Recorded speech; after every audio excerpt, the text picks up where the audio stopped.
from there in other nations. Huh. Could it be that there are no humans in Natland? Yes, yes! That look of surprise and excitement is perfect! Hold it right there. Now look at the camera, and big smiles on 3. Ready? Okay, just make sure you get Paimon's good side. Wait, hang on a minute! What's with the photo shoot, Charlotte? Well, I heard you two were about to leave for the next part of your journey. After everything you did for Fontaine, the Steambird simply had to follow up on a scoop like that. Oh, I have a feeling we're going to be short on material once you're gone. Oh, so you knew we were leaving. We don't need a big send-off. That's not really our thing. Yeah, that's definitely not your style, but we got to thinking. And, well, a little change never hurt anyone, right? We? All those obstacles we overcame side by side. Feels like it was just yesterday. Don't be a stranger now, partner. If you encounter any troubles along your journey, you need only let us know. No matter the distance between us. Partings are inevitable, of course. But distance makes the heart grow fonder, right? One thing will never change, though. We'll always have the memories we made together during this time. Whoa, you're all here!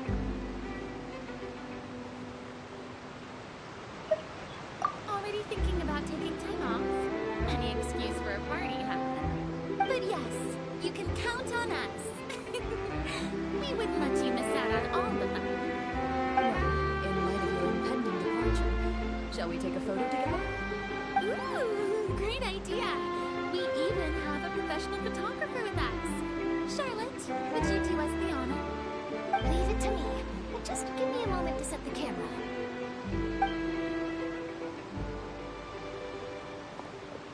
Oh, by the way, you're overthinking the whole Natland issue, Paimon. Natland has human inhabitants and its own unique culture, just like Fontaine. It's just that, because of their local customs, the native people choose not to leave. They're not unwelcoming to outsiders, though. People travel there for business and leisure alike, and usually return with nothing but good things to say. Many members of the Spina have visited in the past, too. Well, that's a relief. Hopefully we don't get swept up in any major drama this time.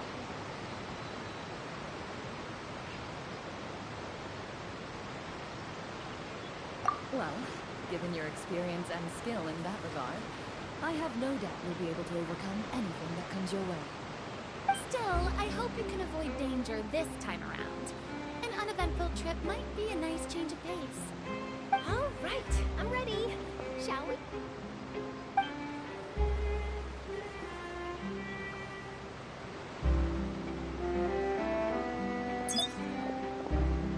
Well then, traveler. Bon voyage!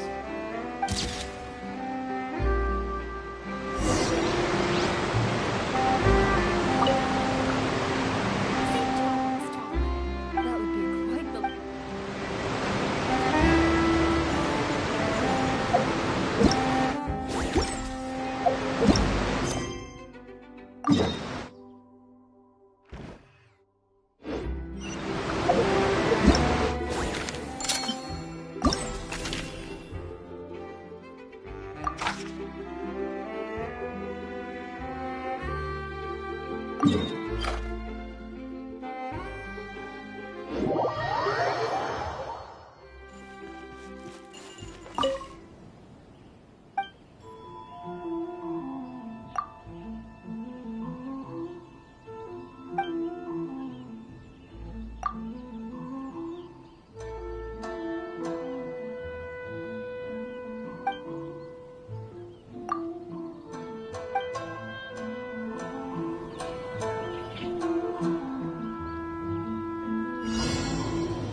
Welcome.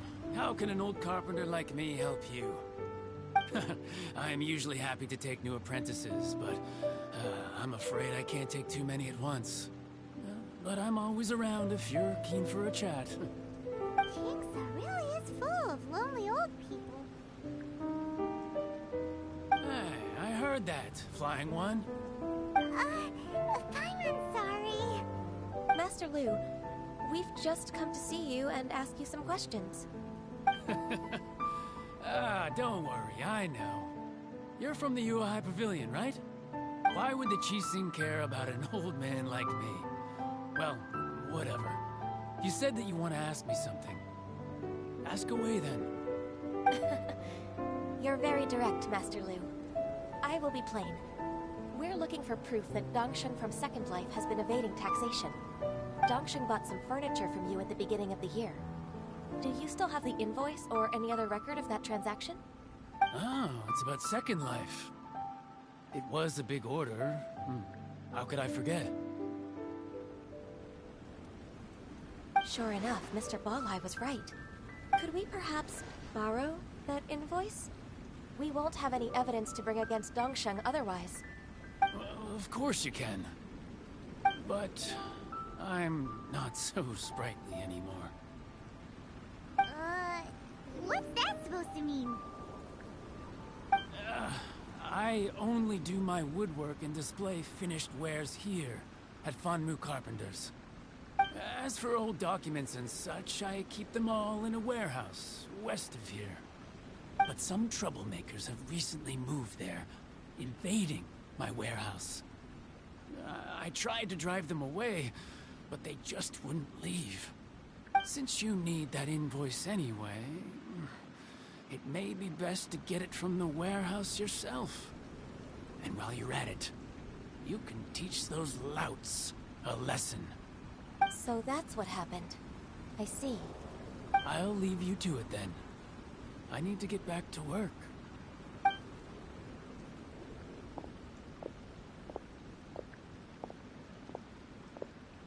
Take back the warehouse, find the invoice. Time for us to show our stuff in a fight. Wait, I think I saw one of those troublemakers. Ah, over there. Oh, Paimon sees them too. It's one of the Fatui. They must be plotting something against Liyue Harbor. Maybe they're the scoundrels who invaded Master Lu's warehouse. Ever since Osial attacked the harbor, the Fatui's reputation in Liyue has reached... We won't cause a serious diplomatic crisis by getting into some small scuffle with the Fatui with it besides. I can already feel their malicious intentions. My intuition as the secretary of... Then what are we waiting for?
Frozen.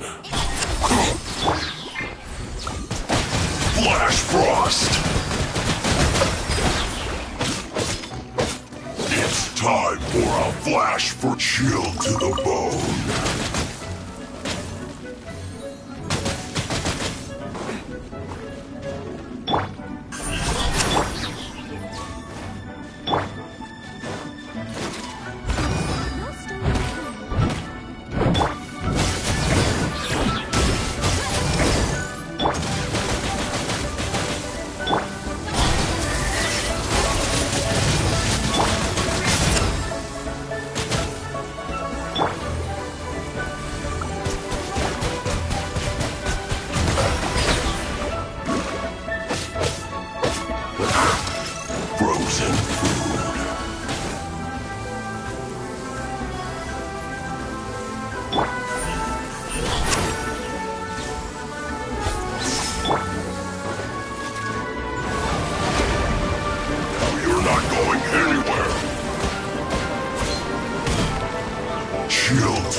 descent! Chill to the bone.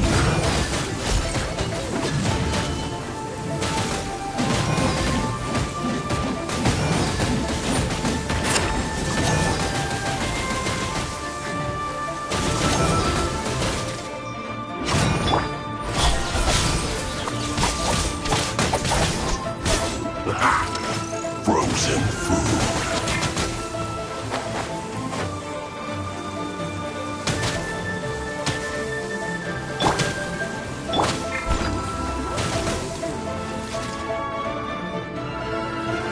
You're not going anywhere!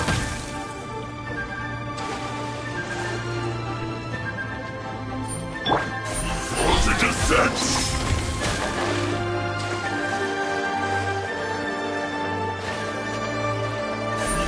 You're not going anywhere!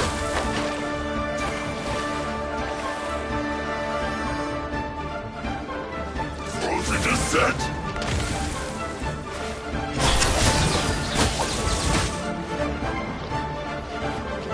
You're not going anywhere! Chill to the bone.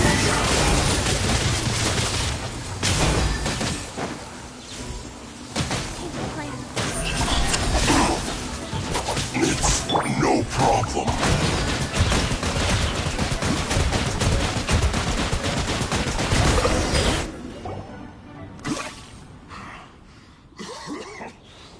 You scoundrels! I think you've had enough. Plan? What plan? We just taught you a lesson, but clear if you don't spill whatever, we'll be forced to use harsher methods. I'm telling the truth. If you're telling the truth, then why would you, a member of the Fatui, suddenly appear on the out- Fine. If you really want to know, then, well, I was about to. About to what? Pick berries over there.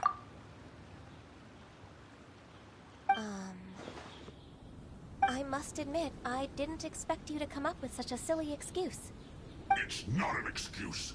I rarely have a free morning, and I heard that there were fresh berries in this area. Think about it. I'm here alone, and Jinxa Village is nothing more than a retirement spot for old people. What could I be scheming anyway? Judging by how he's looking at us, it does seem like he feels like he's the victim here. So you have nothing to do with the occupation of Fanmu Carpenter's warehouse? Fanmu Carpenter's warehouse? Where's that? I swear, I only came here to pick berries, that's all. So it wasn't the Fatui who took over Master Lu's warehouse after all.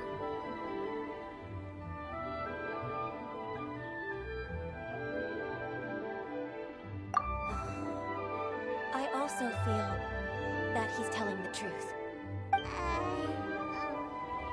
Whoopsie! I misjudged the situation at our exchange only Exchange? This woman, she's clearly aware that the... Yes, precisely. As an alternative, you... Paimon's in! Darn you. What's your choice then? I'll get back to my berries.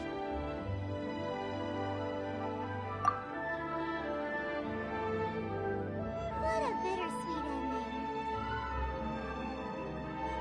I made a laughingstock out of myself.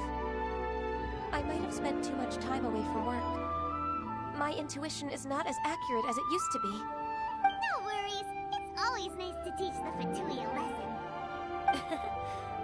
Let's keep moving towards Master Lu's warehouse. Our goal is to get the invoice, after all.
seen you. You're back.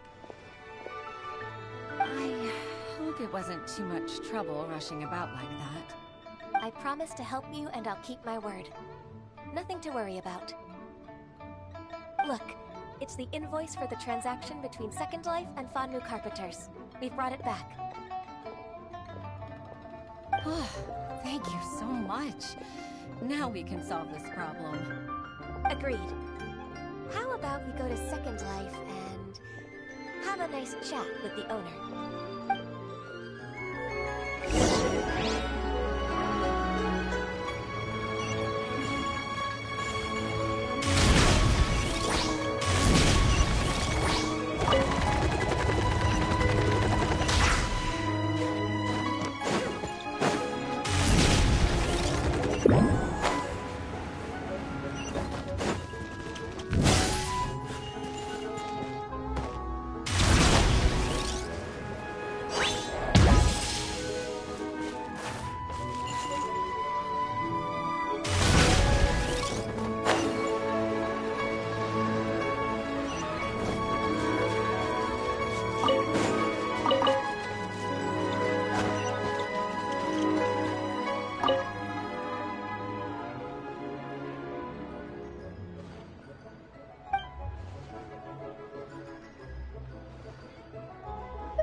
Isn't it Racine from the UI Pavilion? I remember you. I told you that all of my transactions are included in the records. My tax declarations are scrupulous as well.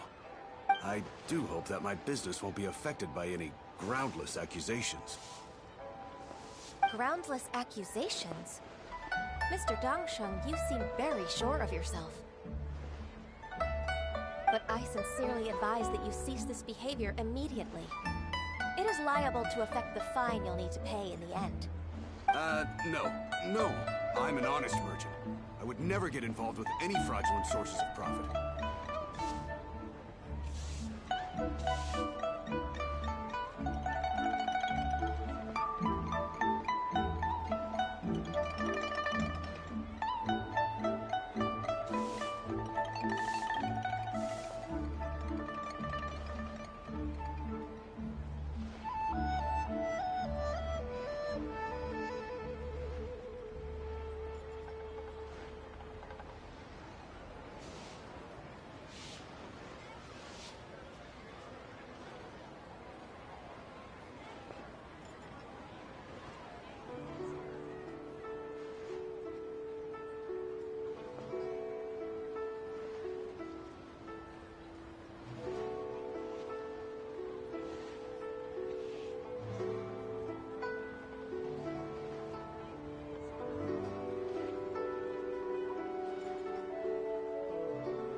Haven't I made myself clear?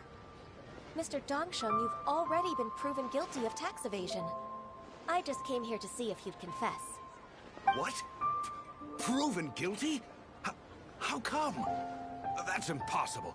Absolutely absurd. He's talking without rhyme or reason. Must be crumbling under Ganyu's pressure. Time for the finishing blow! Mr. Dongsheng, can you tell me what this is? It's an invoice from Fanmu Carpenters. I'm Master Lu.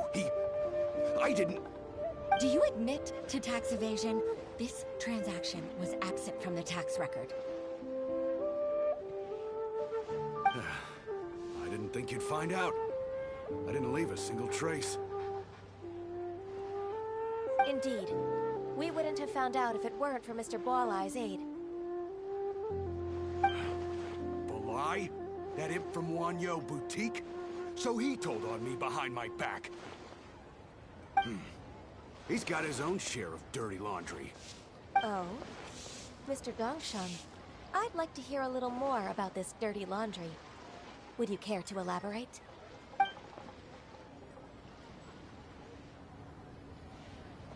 I don't think you'll need my guidance for what comes next.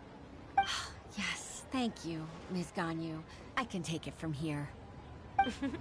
That's good. I must say, you're truly impressive, Ms. Ganyu. Your enemy knows you best.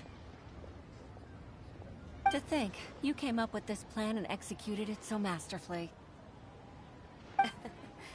It's actually one of your father's, the Tianshu's, old tricks. I just took some inspiration from it. My father? Hitting your opponent against their enemies, and watching them drag each other down from an advantageous position, that's how Uncle Tien managed to keep his position in the Qixing secure for so many years. I figured that as Uncle Tien's daughter, you'd naturally grasp your father's strategies. So, I decided to use one of your father's tricks and play it out for you to see. I can see it now. Clearly, I still have a lot to learn about my father. I'm really grateful, Ms. Ganyu. You're the kindest mentor I've ever had. Thank you. Ganyu solved both Huishin's work and family problems. 2 birds with 1 stone. Oh, you've helped me so much. You must allow me to repay your kindness. That's not necessary. No need to be so serious. It was nothing, really. Then let me treat you to a meal. The Traveler and Paimon are invited as well. I appreciate your help. Alright, come on, Ganyu. Just say yes. Let's eat!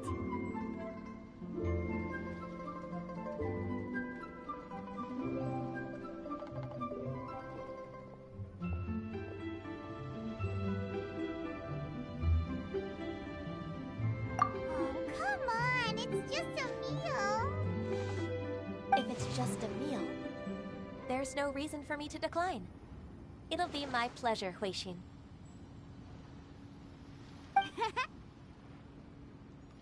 Actually, I've already booked Senua Kiosk. I need a moment to prepare everything first. Let's meet there in a while. All right. We dare not refuse such generosity.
Miss Ganyu, thank you for accepting my invitation.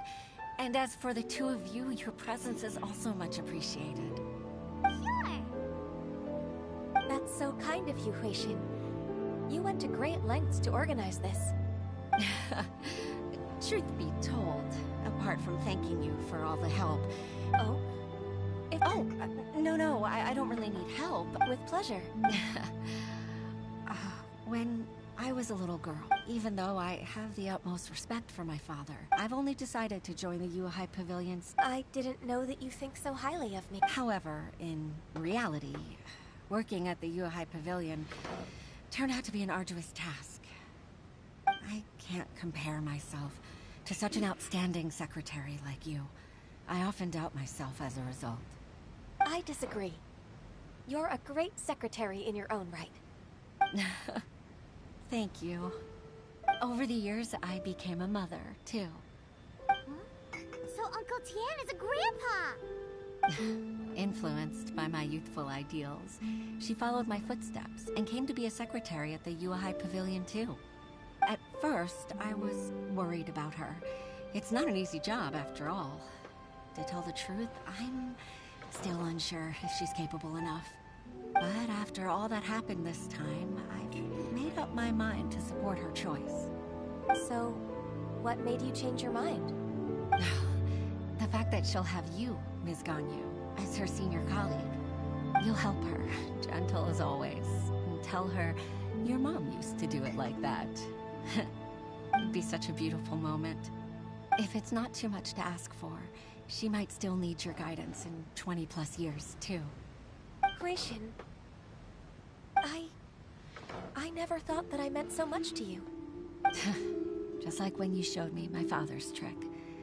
Having you as their witness makes people feel at ease. Witness? It's true that I've witnessed thousands of years of Liyue Harbor's history. All the changes it's gone through, the stories of its people. But I've always regarded it as nothing more than the source of my loneliness. Huixin, you don't know how important those words are to me. You've made me realize that I share another connection with the people of Liyue Harbor. Apart from my contract with Rex Lapis, they rely on me, accept me, and long for me to bear witness to their stories. Oh, of course. You're irreplaceable to us. That's right. That's why I can't disappoint you. Hooray! Ganyu's finally cheered up! Even if I've really been supplanted, I wish to fight for my place. I won't let you down. I'm going to fulfill my contract and keep working as the Qixing secretary. Regardless, I'll go back and see for myself. I'm afraid that it might have all become a mess during my absence. No time to waste. Let's get back to work. Good luck, Miss Ganyu. We're leaving already? I'm still hungry.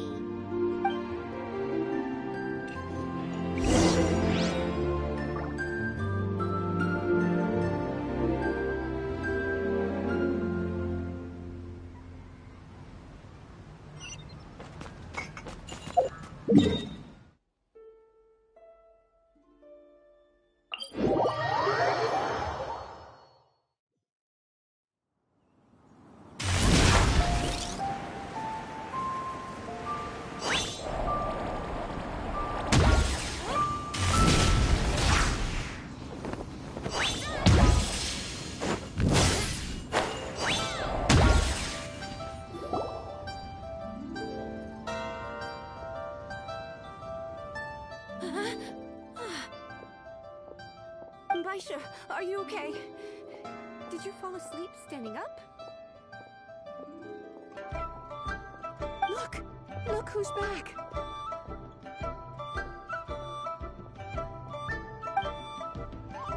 You even have enough time for leisure? It seems you three are a suitable replacement for me after all. Not at all. We've been working for too long. If we didn't take a break...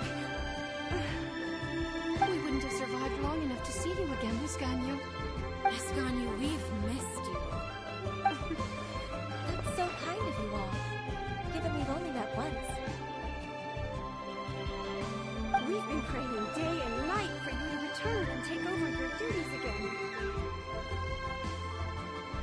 Jess, you're like an adeptus coming down to the human world to save our life. Forget all our envious complaints from before.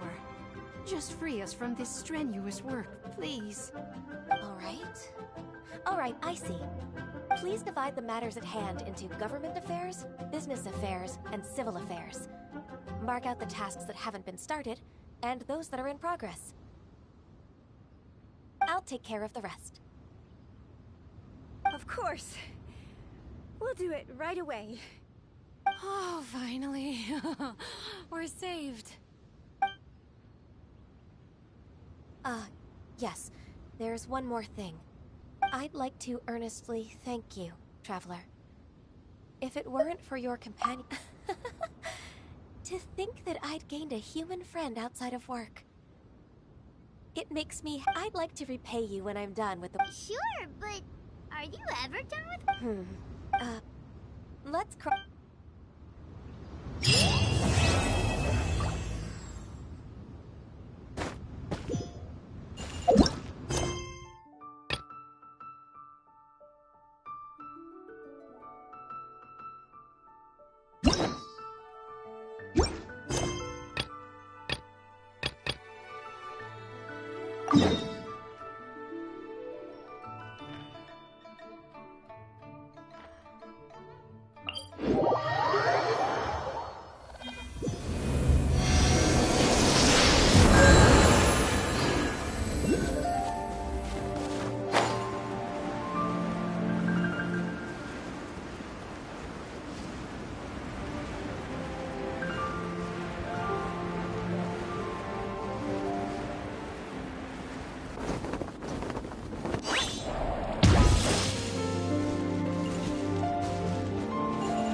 more than a few conundrums during your travels.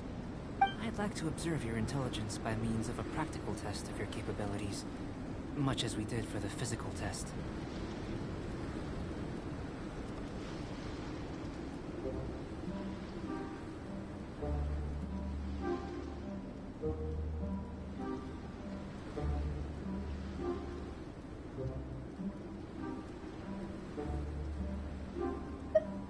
I'd like you to explore these ruins and return with your findings. There are 2 puzzles located at the far ends of the ruins. After completion, you should be able to activate the mechanism in the center. As with the physical test, there are no restrictions. Everything you do is an action I wish to observe. I tried and tested, so let's see you in action.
Seems that the water level has suddenly decreased.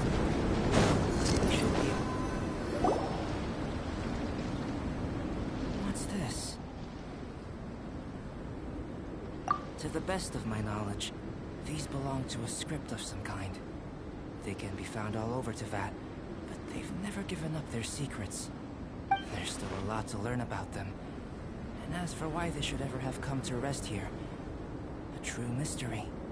Let me make a copy first. I'll make time to go over them in greater detail after our research. Another thing for the don't understand list. Unsolvable mystery this, weird experiment that. It'd be nice to get some cool results for once. Seems like if you want the reward, you gotta pay the price. I've truly gained a lot from all this. Comparatively, the little reward I can offer is too small to mention. Let me return to the campsite first. By the time you get back, I may just have a fleeting miracle for you to witness.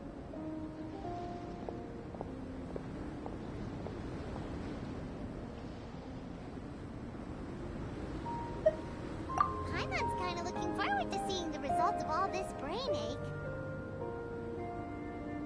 Unless you can think of anything better to do, let's head back to the campsite. Not so fast. You're not leaving until I'm convinced that nothing dangerous is going on here. You didn't leave the mountain? I most certainly did not. And I've witnessed everything that you and Albedo have been up to. I must say, you let your guards down. Or maybe you were drawn in by his compelling-sounding hypothesis and friendly demeanor. Taking orders from a complete stranger? Drinking anonymous potions? Participating in all kinds of... I'd sooner believe you were tricked than that you would be so naive. Or perhaps, you were colluding from the beginning. Sister Rosaria's guard's so high, she can't even see over the top of it. It doesn't matter what you think. He could be a saint for all you know. But I understand him a little better than you, Outlander. I'm only concerned with one thing. Whether his alchemy has transformed you into something more. No way! Paimon would have sensed it!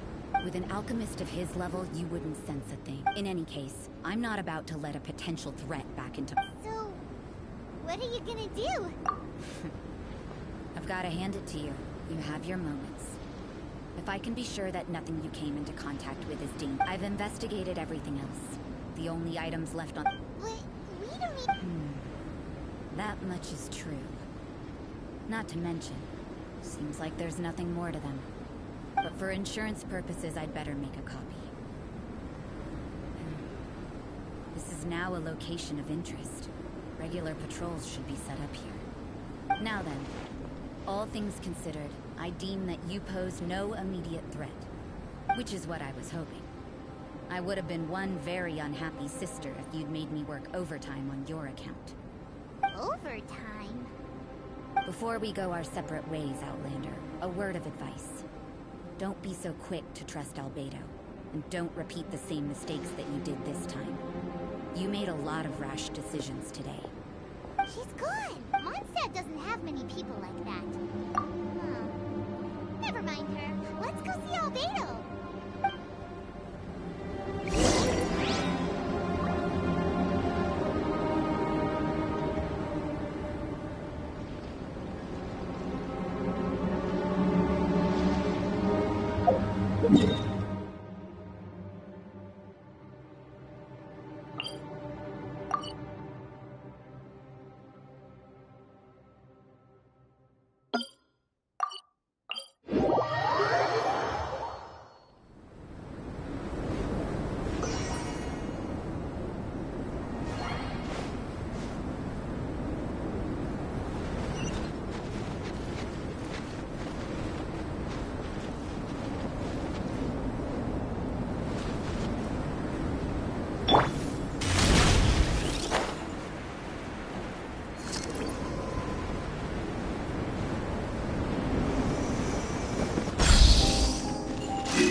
good timing.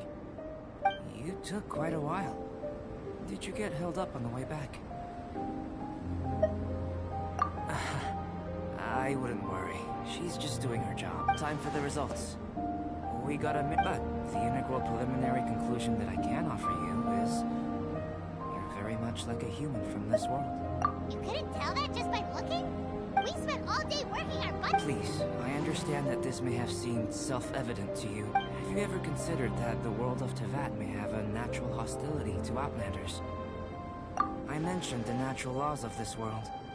You're able to converse with me here without consequence, and nothing seems amiss. But it's arguably a small miracle. The only other life form that, like you, has come here from afar is the seed that I mentioned. Under the effects of Tevat's natural laws, it isn't even able to sprout, let alone bloom. But after I observed you, I had another idea. Imitating you helped to inspire my alchemy. And so... It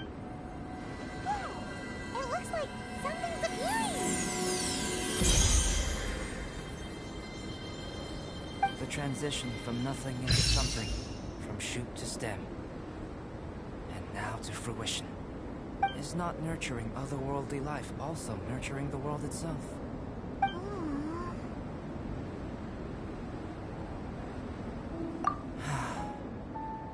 It would seem that that's as far as we go. A transient bloom of incomparable beauty. Life's proudest achievement. Paimon thought, with all our efforts, it might have bloomed forever, and it didn't even have any fruit. Life is a manifold tapestry of free entities. Its value shouldn't derive from how long it stays with us. Even a short life can be. So, do you understand what I meant about us conversing here arguably being a small miracle?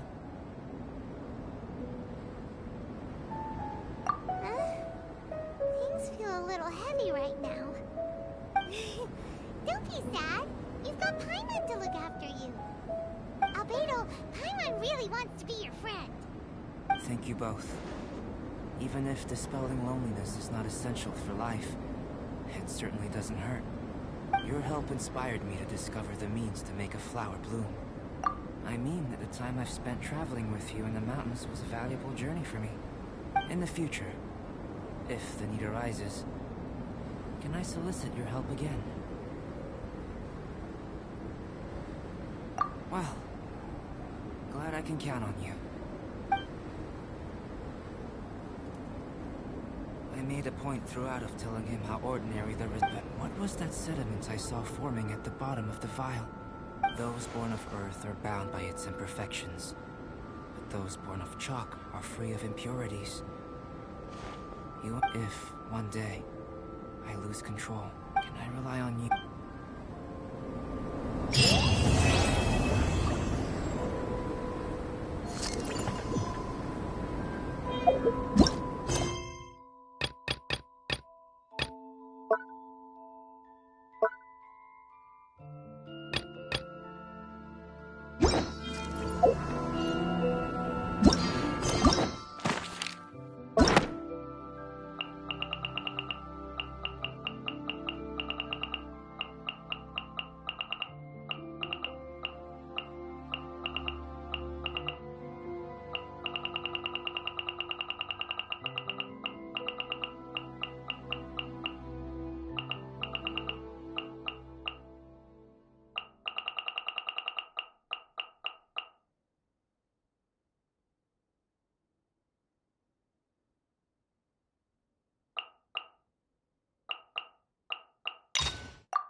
Abyssosque.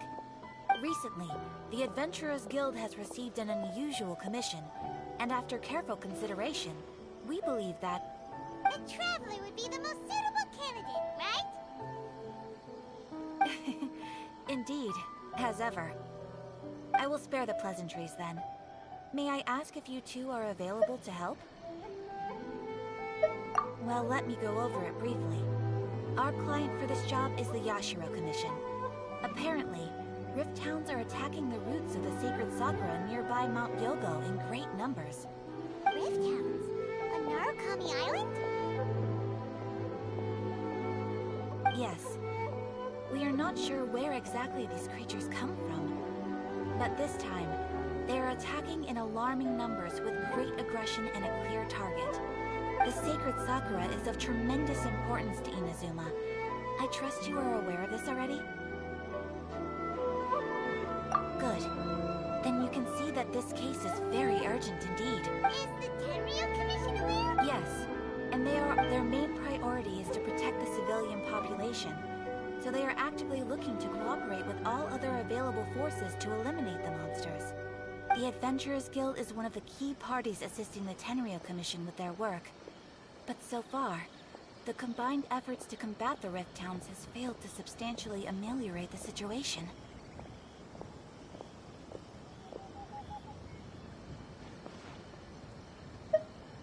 You have our deepest gratitude. Your confident response puts me far more at ease. I will mark on your map the areas where Rift Hound appearances have been recently reported. I hope you won't encounter too much trouble overcoming them. Relax. We'll be back before you can say Ad Astra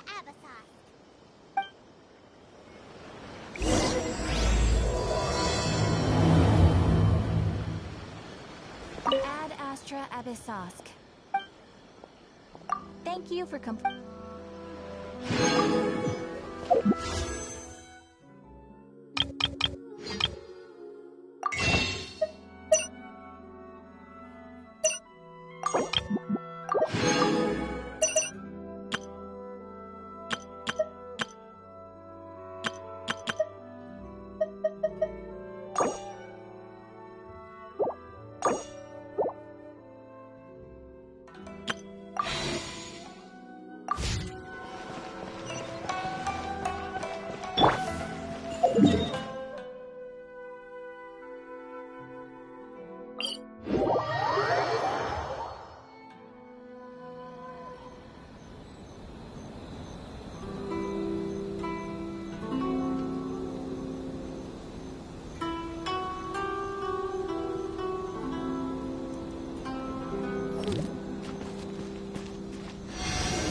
miss you two. It has been a long time. We have not seen each other since the resolution of the Tenryou Commission crisis. Okay, sounds more like A. It is you, right? You sure made short work of them. That was amazing. I'm making early preparations for what is to come. Last time we took a walk around Inazuma together, I witnessed the way the world is today. I was finally able to comprehend some things that I had never understood in the past. Since then, every time I encounter an obstacle in my thinking, I find myself having the urge to spend some time in the outside world. Makes sense. You must get super bored being stuck in there all the time. Might I remind you that I am not here to amuse myself. Recently, I have observed a number of changes in the external world from the plane of Euthymia. The most serious of these being the attack on the sacred Sakura by numerous rift hounds. I considered this matter worthy of my attention, so I pursued them, and they led me here, where I happened to run into... If the Shogun rather than I were to discover them, yes, perhaps she would have left the situation alone. Why? Because she's just a puppet? Precisely. According to the rules I designed for her, matters of this nature are to be delegated to the Tri-Commission. But rift hounds attacking the sacred Sakura... It brings back bad memories of that terrible disaster. A disaster? Yes. 500 years ago, a great catastrophe befell Inazuma. Everything was engulfed in a pitch-black fog, and monsters ravaged the land. Countless lives were lost, and this homeland that the people had worked so hard to build barely escaped being obliterated entirely. The monsters committed many atrocities on Inazuman soil, and the Rift Hounds were always their advance guard. Their duty was to tear open a passage through space with their claws and teeth, and then call in even more powerful beasts. So that's an episode of history that I am loath to recall. Maybe to you, it seems like my response to these creatures was an excessive one. But an excess of caution is not unwarranted in this case. Guess you can't argue with... Since we are both here for the same reason, let it... From the traces they've left in the surrounding area, there should be many more monsters. Paimon feels so safe when we're in Ace company. Having someone who... Oh yeah, after we've dealt... Similar to the color when the sacred Sakura takes damage. Let's follow it. It should be this way.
damage is not too serious. The Yashiro Commission will be able to nurse the root system back to health. This stuff that's flowing out, is it sap or something? And how come it's glowing? Huh?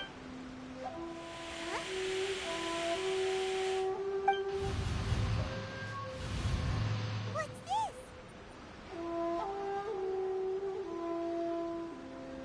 Could they be dead people? It wouldn't be the first time we've seen ghosts on our journey. But why would they appear here? Let's search the area. Perhaps we will find out.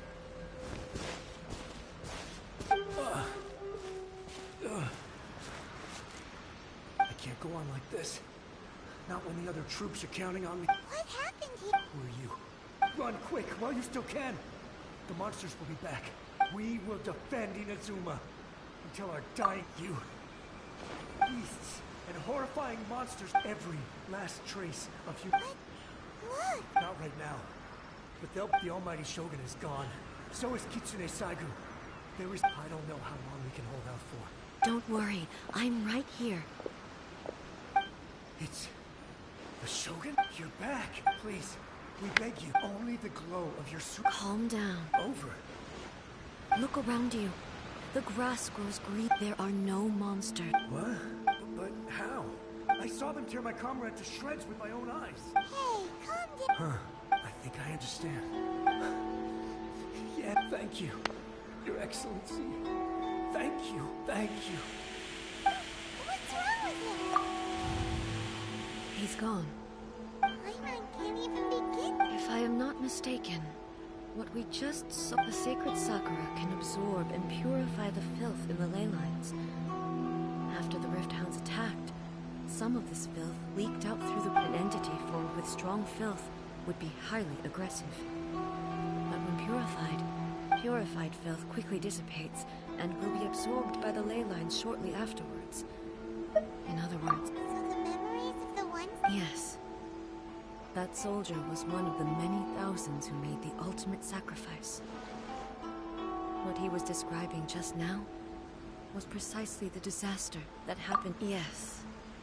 Inazuma was facing many great crises. The disaster in Inazuma caused me great concern. I felt that I had to... But my friend, Kitsune Saigu, reassured me that I had nothing to worry about. She would shoulder the responsibility. I could tell that, although neither of us acknowledged it, we both knew that the road ahead... So... Inazuma... Indeed. I never had the chance, but even then... Hey... Yes. All my martial might... But... after my clash with human ambition, when I traveled around Inazuma, moving forward, just think of that soldier. Despite all the losses he had experienced, he still chose to keep fighting for the sake of moving forward. All those who sacrificed themselves back then gave their... As Inazuma's god, it is high time I honored their wishes. Warriors of the past, who spilled your blood on this land, your nobles, I will never forget you. He's taking all this pretty hard.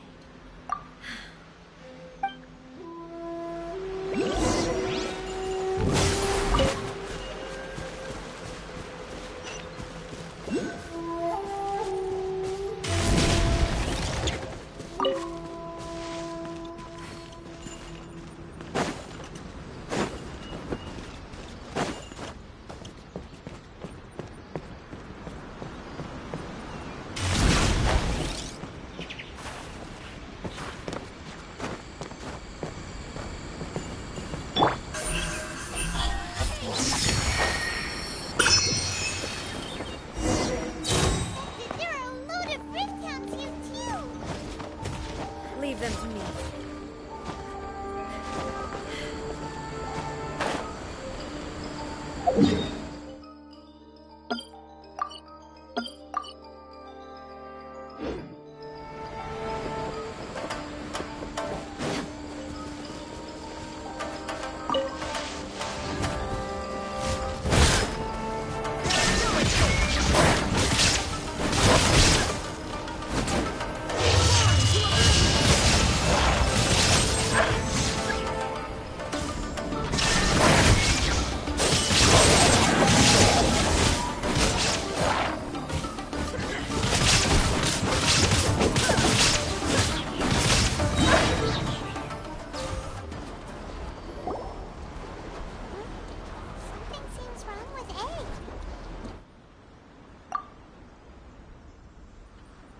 Why would you ask that? Well, usually you'd pull out your sword and... You are unduly concerned.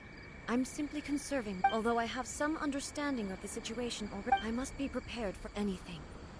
If there are more formidable monsters lying in wait in this area, I must make sure I have the strength to face them. Ah, makes sense. Spoken like a seasoned shogun. The roots seem pretty badly damaged this time. We definitely need to tell the Yashiro Commission about this. Hey, the same light is leaking out again.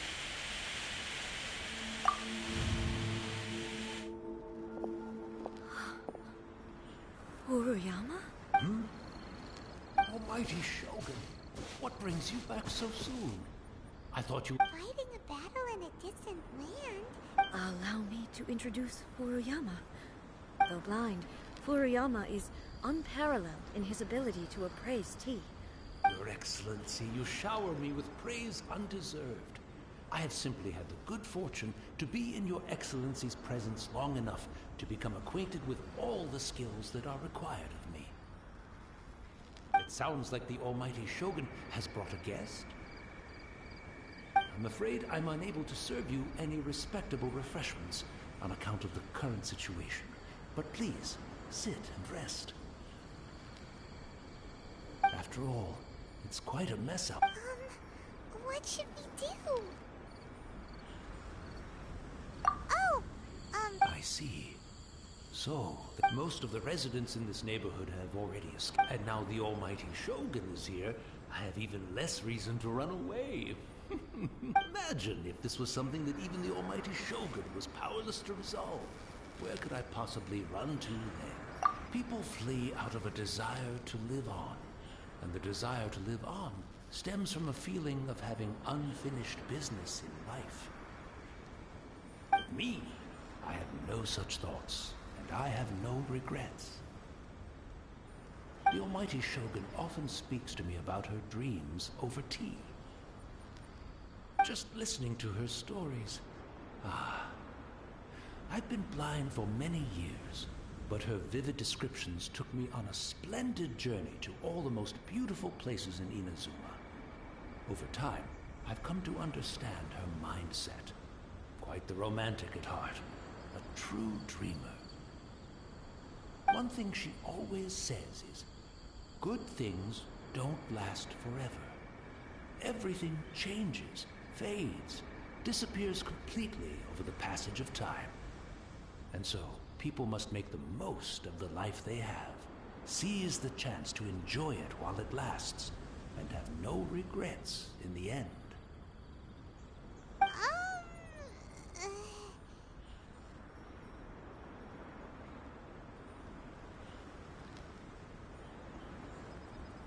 So you see, as bleak as things may be now, I have experienced countless wonderful things in life. It won't be long now before I have to say goodbye to the Almighty Shogun for the... But I suppose it doesn't matter. Everyone says that Inazuma has turned dark now. Once this catastrophe is over, life is sure... Oh, goodness me. Speaking of befuddled, look at me rambling away to my heart's content. The Almighty Shogun comes to visit and I don't have the tea ready. A truly egregious loss of decorum. One moment, I'll just... Where in the world is the tea set? I hope the others didn't smash it to smithereens in their hasty departure. Can't see a tea set anywhere. Really? But it's always been right by my side.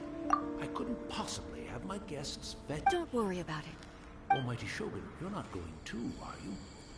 This place is... complicated. Leave it to us. What?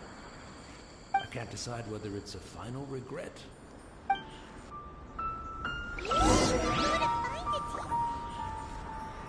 Having a cup of tea isn't exactly the most urgent thing to do right now. But at the same time, this lovely old man from 500 years ago has been through so much. And it makes Paimon so sad. I'm also feeling very nostalgic for his tea. Oh, why don't we go to the Kamisatsu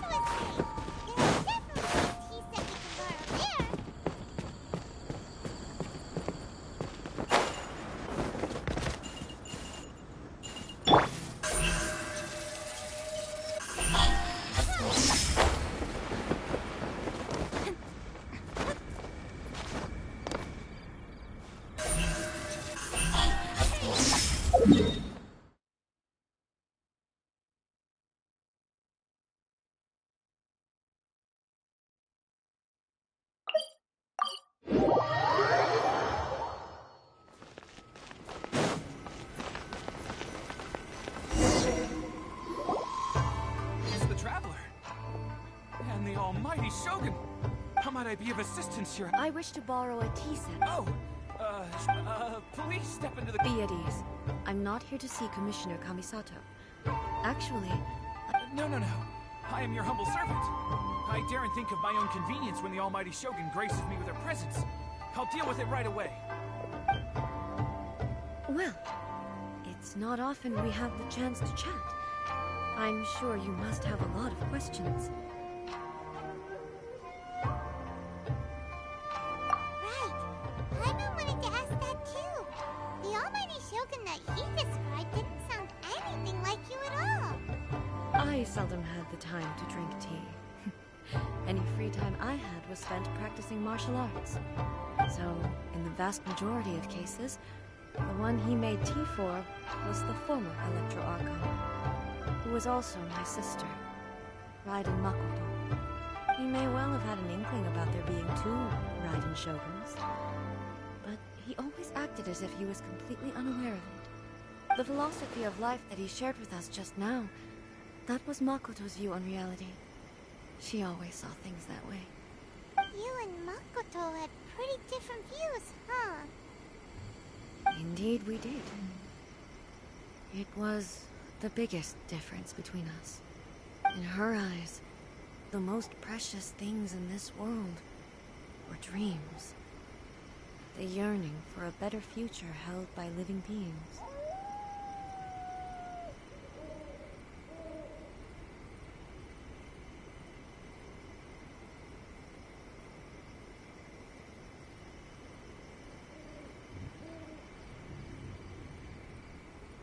They are similar, but not identical. When you came charging into the plane of Euthymia, I saw human aspirations light up the sky far above in the form of countless stars. This somewhat shook me. Now, it seems like she was right. While I took the... Wow.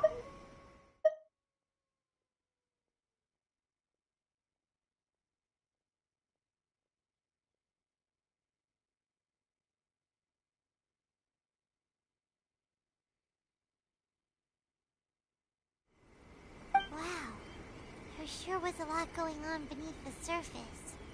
Makoto saw a bigger picture than I did. In her view, a dream is more imaginary, more abstract than an ambition. An ambition is a yearning for something material, or a concrete outcome. It is finite in nature, and will be replaced by a new ambition in due course. Makoto was more concerned with the force that drives humans to constantly generate new ambitions in the first place. It is something innate, rooted in instinct. In other words, it is something eternal. That's, quite a lot to take in. To put it simply, Makoto wasn't concerned about outcomes. I didn't understand at the time. How can we say that we are maintaining eternity when things are constantly moving forward and evolving? I suppose what it comes down to is the definition of eternity she set out with. Yes, it does. I always thought that she must have grasped some elusive, arcane wisdom to arrive at the conclusions she did. But in the last analysis, Makoto's philosophy was, on the surface at least, an elegantly simple one. Notwithstanding that it was also the more prudent choice, based on a more mature, far-sighted outlook. Do you feel you're starting to understand her better now? You have already witnessed my previous views on eternity. But now, I no longer cling to what was lost. I suppose that means our differences have been reconciled. Almighty Shogun, I found a tea set. This one in particular should be fit for your Excellency's use. It's quite beautiful. Thank you. You are too kind. A humble servant such as I does not deserve the gratitude of the almighty Shogun. It's all good, sir. She's actually pretty chill. Let us return. We ought not keep Furuyama waiting too long.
Where'd he go?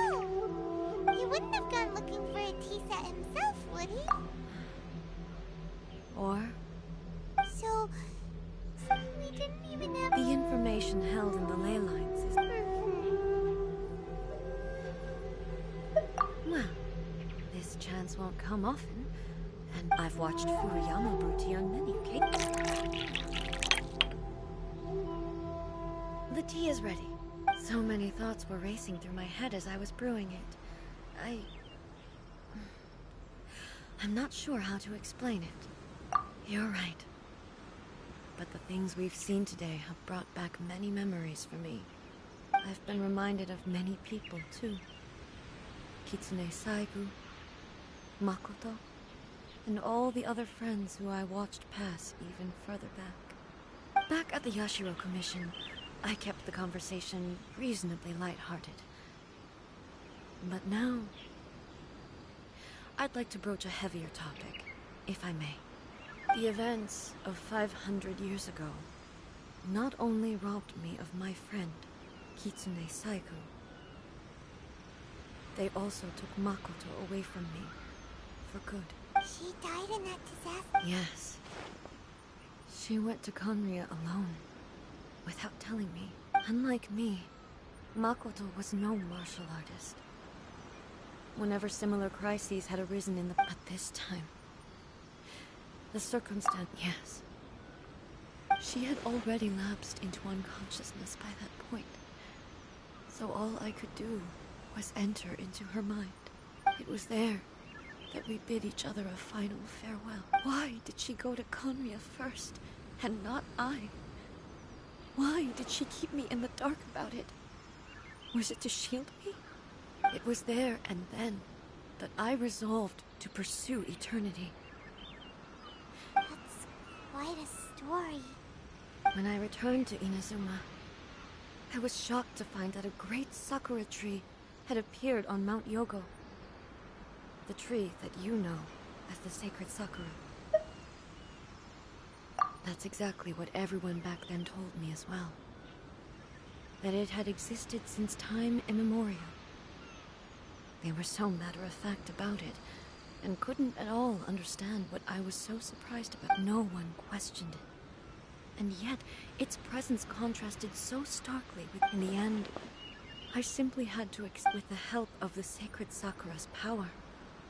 I was finally able to overcome the monsters and quell the disaster in Inazuma. This is all really hard to understand. Kinda beyond Paimon's level. Yes. She had such a great love for this land, and for its people. In this respect, I still do not compare to her. I once told myself that I would never speak of these events again. Facing the fact that she is gone is unbearably painful. But even the tea that is most bitter to the tongue, once swallowed, leaves some sweetness in the throat. And it's time I came to terms with it all. Oh, while we're on the topic, since you experienced that battle in person...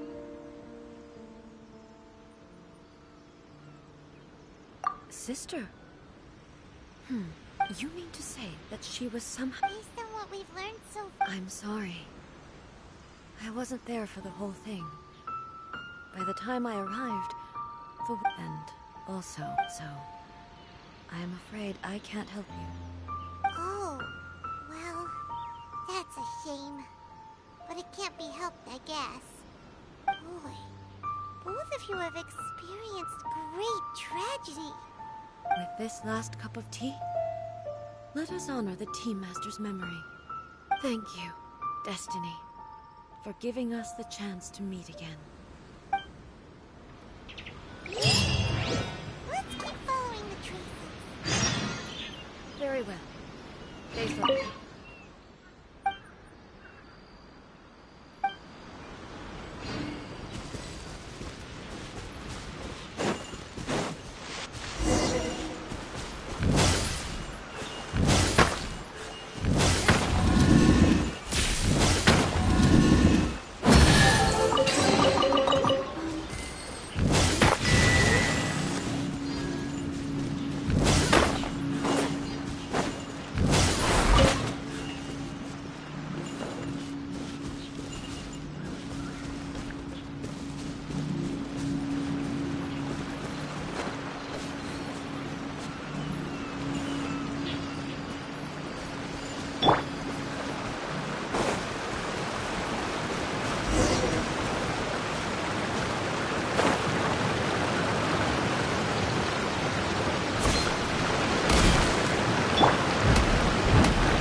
apologize. Don't worry about it. We'll deal with them. Look, it's the same line again.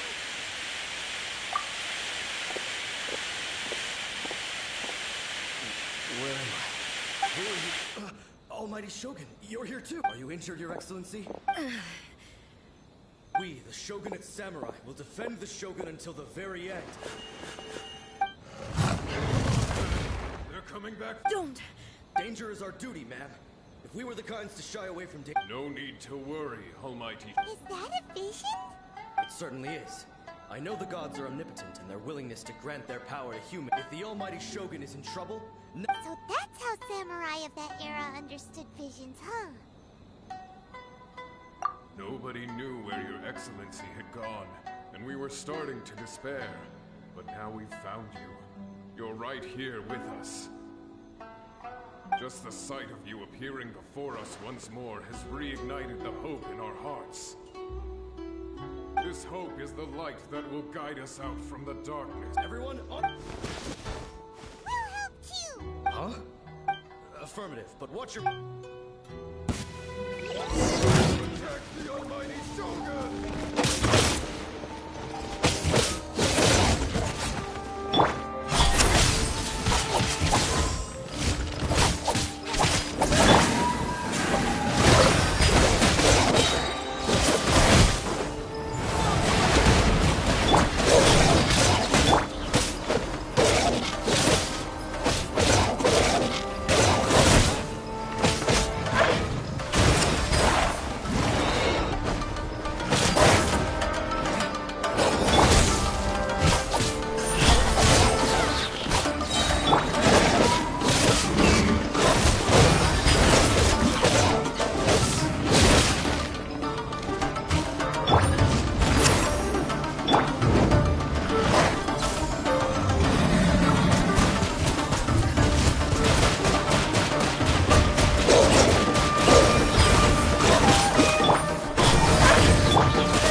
Seems like their attacks are finally over.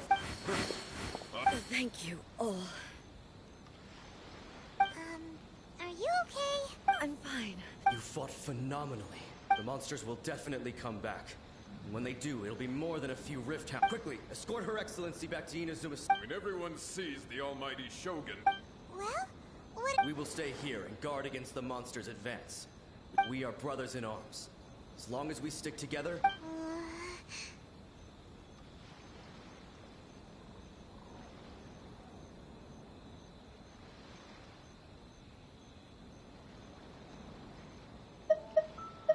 Just leave it to us. Fighting is what we do best. But the Almighty Shogun is the only one of us with the power to change the present state of affairs. Only Her Excellency can turn back the tide of despair and lead us onward into the future. No matter what kind of threat faces Inazuma, we will always place our faith in the Almighty Shogun. Thank you all.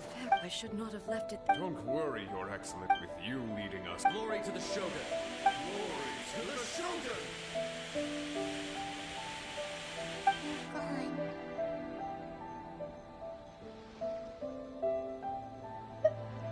It was both. The people's sacrifice has always caused me immense pain. But in dwelling on the tragedy, I overlooked their splendor. The grief blinded me to how brightly they shone in their final moments. The result being that in the centuries since their sacrifice, I have dishonored their will. You could take the view that whatever I say to them is meaningless, because they are but disembodied memories held in the ley lines. But even so, they are due a resolution. I owe it to them, and to all the people who have placed their faith in me to date. Well, Paimon thinks that even if it's a few hundred years later, they're doing right. Thank you for your comforting words. I used to think just like that samurai. That I was first and foremost a warrior. And my only duty was to face whatever challenge came my way. But what Inazuma needs more than a warrior is someone like Makoto. Even though I am utterly unlike Makoto, and can never become the person she was, I still need to do the things that she would have done. Yes, they are.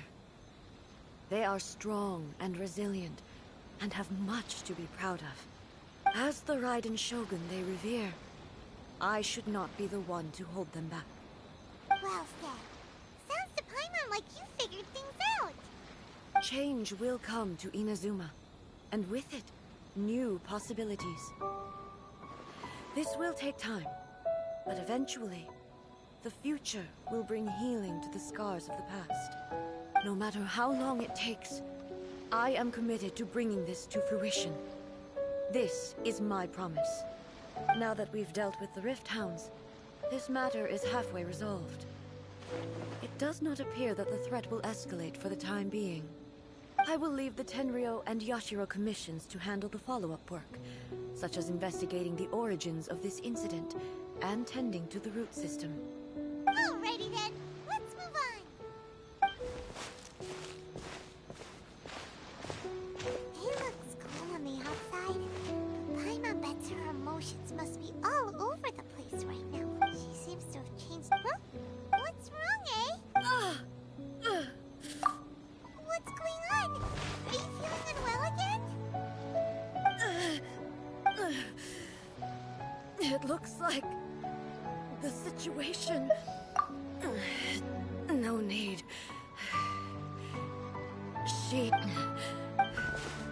I need to go to the cave. Why? A battleground. One.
finally here.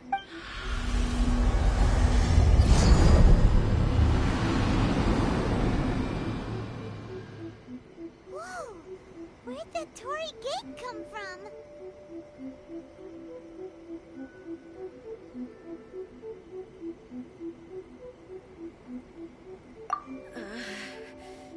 This is a place I once sealed off with. It looks like. Huh? What are you talking about? And who is she? Makoto?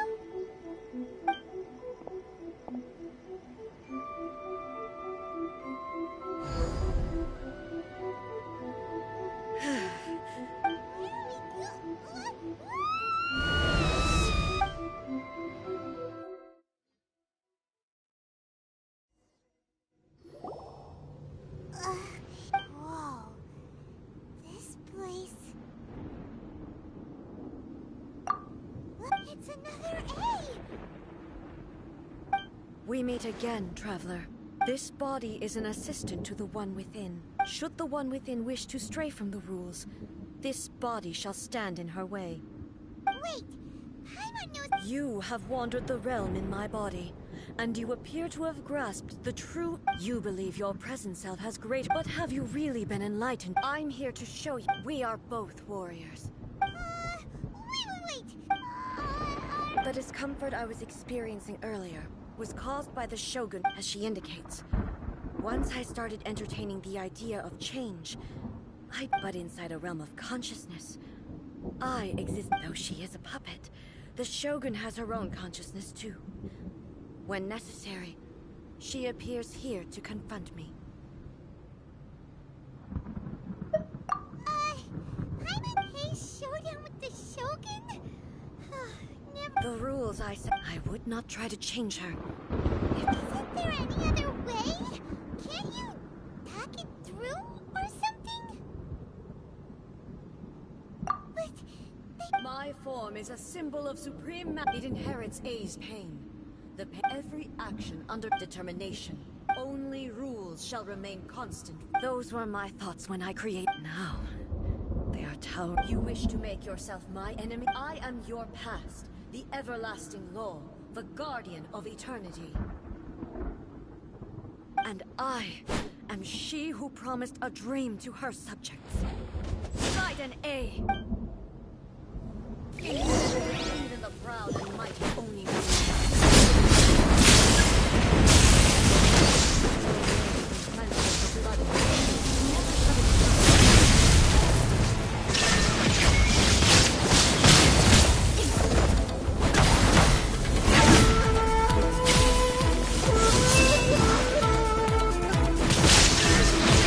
Inferior.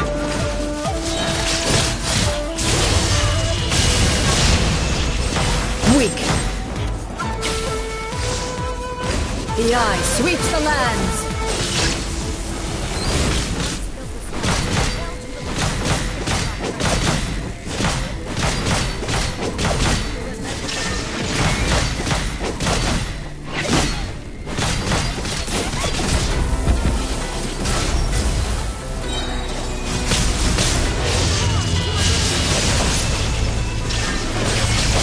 A fleeting shadow. Pathetic. Weak. Pathetic.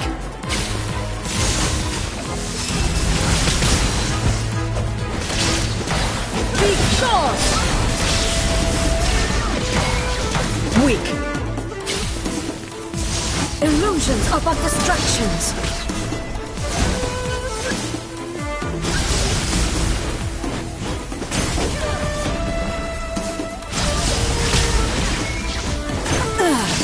Shattered!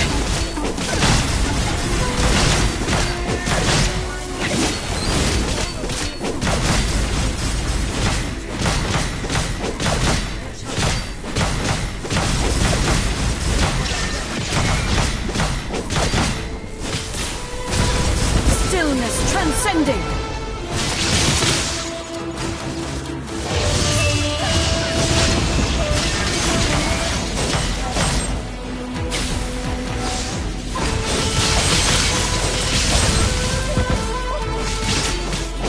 pathetic.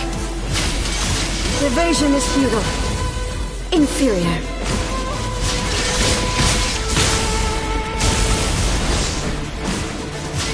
Weak, pathetic. The eye sweeps the land. Euthymia crumbles before me.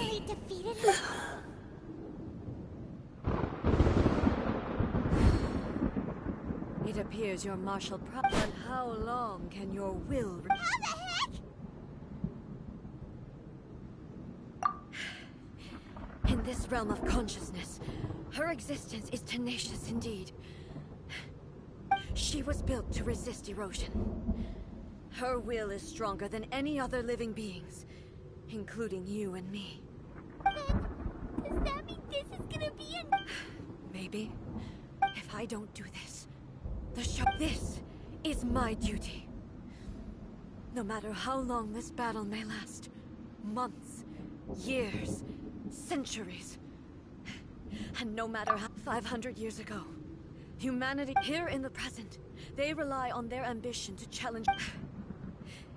It is about time that I learn to trust them. I understand that. I fight for the everlasting. I vow to the sun during my absence. But this means... Pass on my words.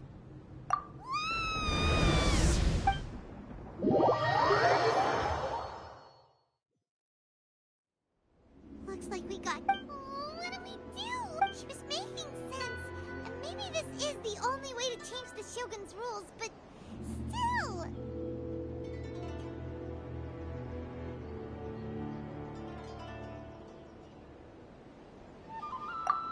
Right? Also, A can be pretty stubborn. What if she gets too obsessed with winning, and she forgets why she's there in the first place? It could happen. Yeah, wait, is there any way we can cut down how long she needs to spend in there? Or, you know, help her? Well, whatever, we can't overwheel. Okay, well, first things first. Gotta find a way back in. Oh, come on, Great, you still feel time on now? Oh, you're right. Who knows if she really...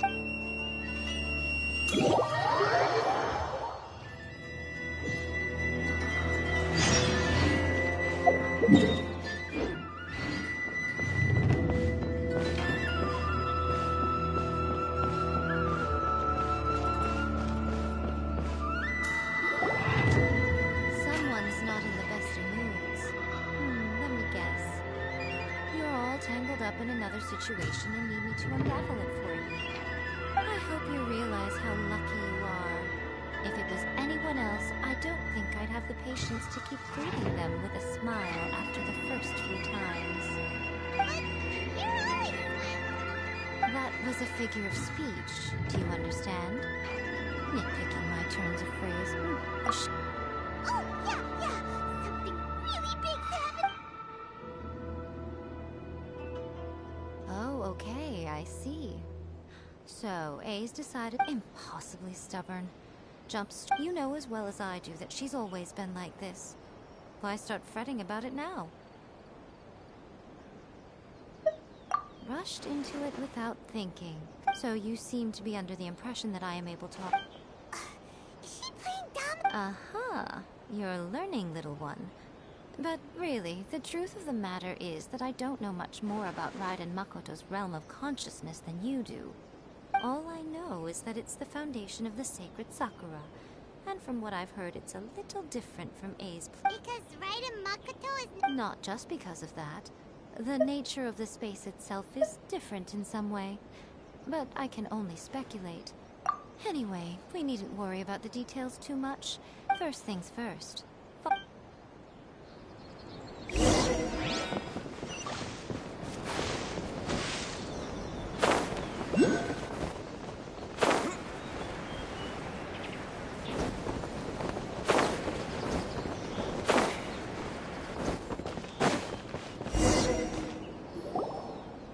Now then, I always have my ways. It's just a question of how crafty I need to be. To the outsider, the realm of consciousness is a very abstract concept. Luckily, I'm A's familiar, so I can sense her rough whereabouts. In other words, even though I can't pinpoint the exact spatial location of this realm, I can still send you. So, it's abstract, but has... Yes, no need to try. Everything is turbulent. This is precisely why when entering the plane of Euthymia, it's much safer if you place your consciousness in a physical object first. What? Alright, well, Paimon, seeing you then. Suit yourself. Worst case scenario, always... Paimon's had it up to here with both of you! Oh. Well, if you're quite sure, then of course.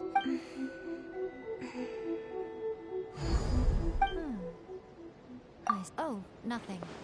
It just seems extra... By the way, remember to focus constantly on your heartfelt wishes when... Only a strong enough will can prevent you from being swallowed by the giant waves of abstract space. Well then, the door's open. Hop on in. I'll stay outside and provide what stability I can. I'm placing my god in your capable hands. For my sake, and for Inazuma's, please. Bring her back.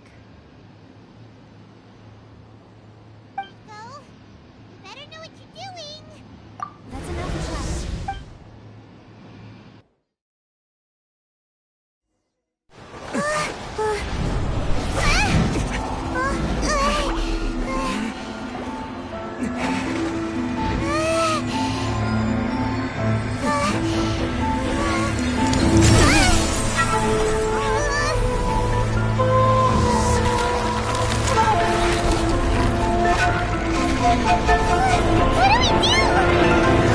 Remember to focus constantly on your heartfelt wishes when you enter inside.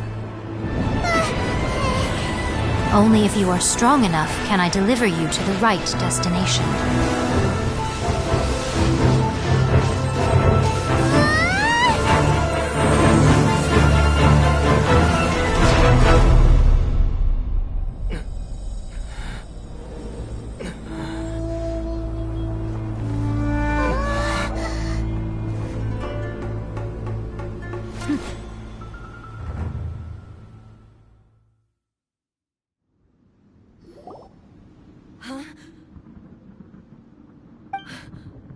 How can this be? You have returned. But how were you able to get back in? And how come you have not changed at all in all these... This is a duel to remember. It is as if we have returned to the moment when the laws... Over countless battles, not once have you lost. Had I made all enemies of eternity stand against you, you still wouldn't... For your firm commitment to enforcing the rules, you bring honor to the title. Now these two return once more to this space. Then, let this be our final duel. The conclusion to that which began 500 years ago. Final duel? Stand back, traveler. I'm going to be the start of something new.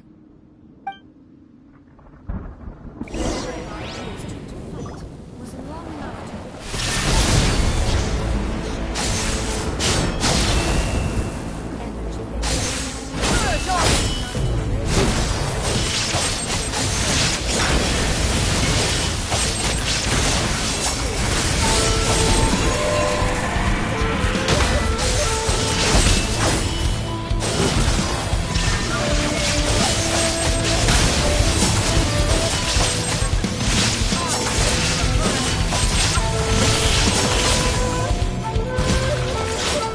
Witness the final calamity!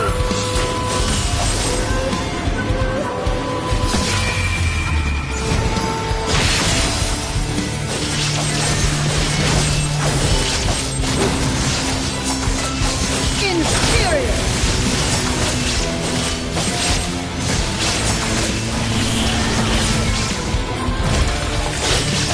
Eternity is in my hands!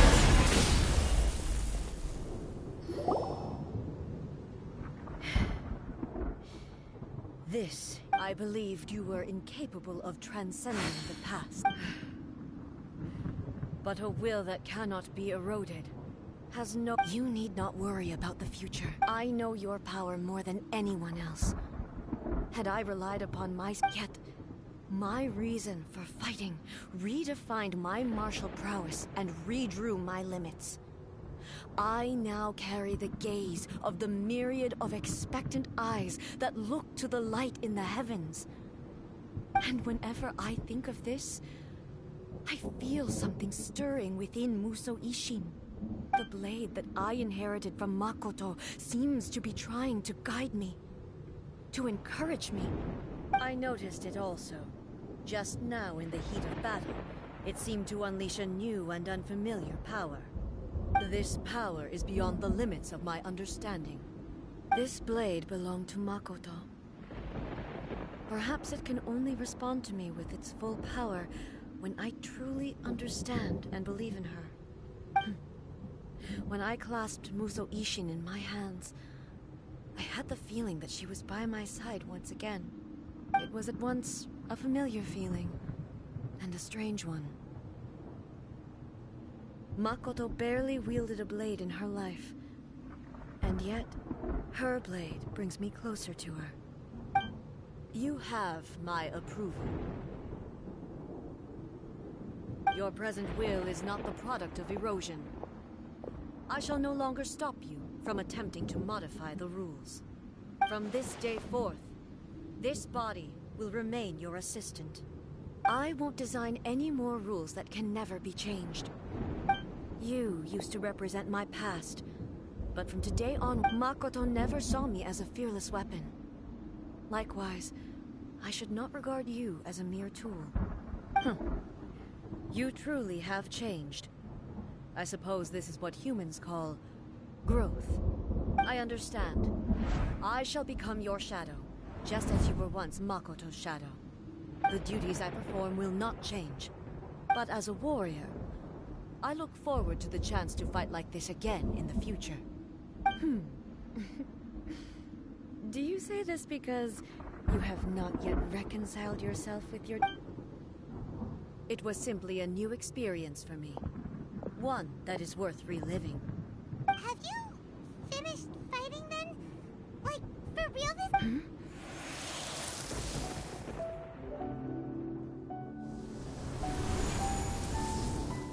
Hello, A. And greetings, those who have come to bear witness. I am Raiden Makoto, the previous Electro Archon, who failed in my duties and left you all to pick up the pieces. Makoto? I'm so happy. You've come so far. I always knew you would make it here in the end. I left a faint fragment of my will in Musou Ishin, so that in the moment that you unleashed its full power, I too would be released. A convoluted way to reach you, but... well, you held such deeply entrenched views at the time that you wouldn't have listened to a word I said. There was no time to wait for you to have a change of heart. Please forgive me. All I could do was find some way to wait until you came to me. But... you never mentioned this to me. Everything happened so suddenly. I'm sorry. I've always felt terrible for having to entrust Inazuma to you all of a sudden. I should have been the one to impart these ideas to you, a little at a time, to dissuade you from your pursuit of stillness. Did you know what was about to happen in Conria? I had some sense of it. That place was not somewhere that any Archon could afford to ignore. In my present form, I can no longer perceive time. I don't know how long we have been separated before this reunion, and I don't know what Inazuma has experienced in the meantime. But I know, don't look down on me. It was with this possibility in mind that I left a parting gift for you. Here, take it. But it is you who must...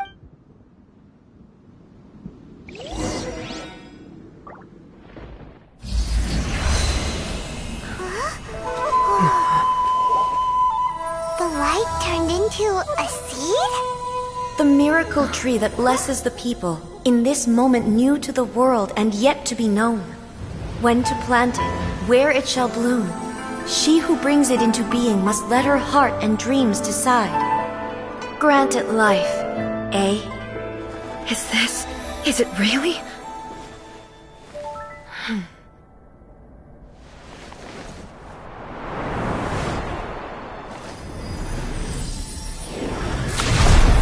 Eternity extends time into infinity. Dreams illuminate each moment within.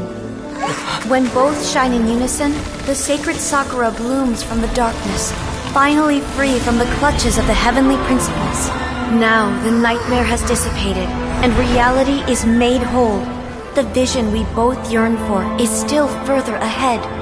My only regret is that I cannot witness Inazuma's future, nor can I walk this journey with you.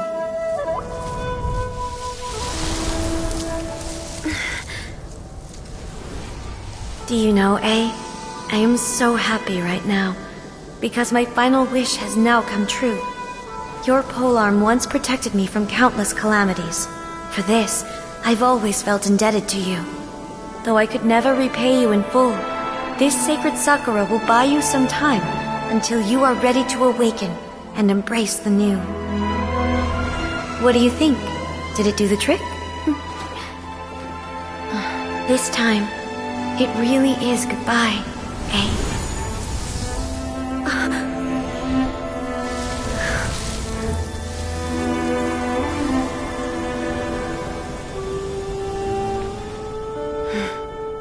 Goodbye, Makoto.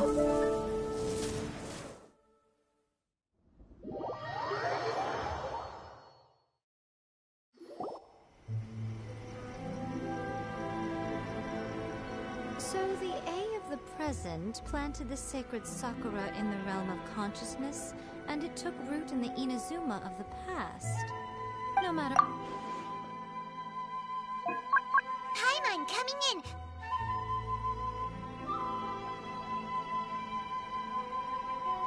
All of this is thanks to Makoto's power.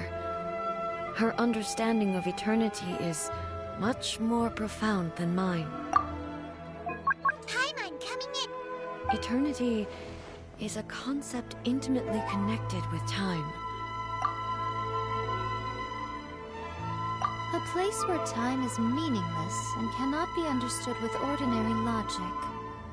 Huh, so that was the turbulence I was sensing. Perhaps that is the reason why you were able to return precisely to this point in time without any problems. And yet, that sense of disorderliness has now completely disappeared. I don't fully understand yet. But my intuition tells me that the reason for everything, it's that seed. Well, I'm not convinced that it was Makoto's power alone. I know what you mean. Perhaps a higher power really was involved in all of this. But whatever the explanation, her solution is what saved us all. Without the sacred Sakura, Inazuma would likely have been completely swallowed up centuries ago by that disaster and the filth.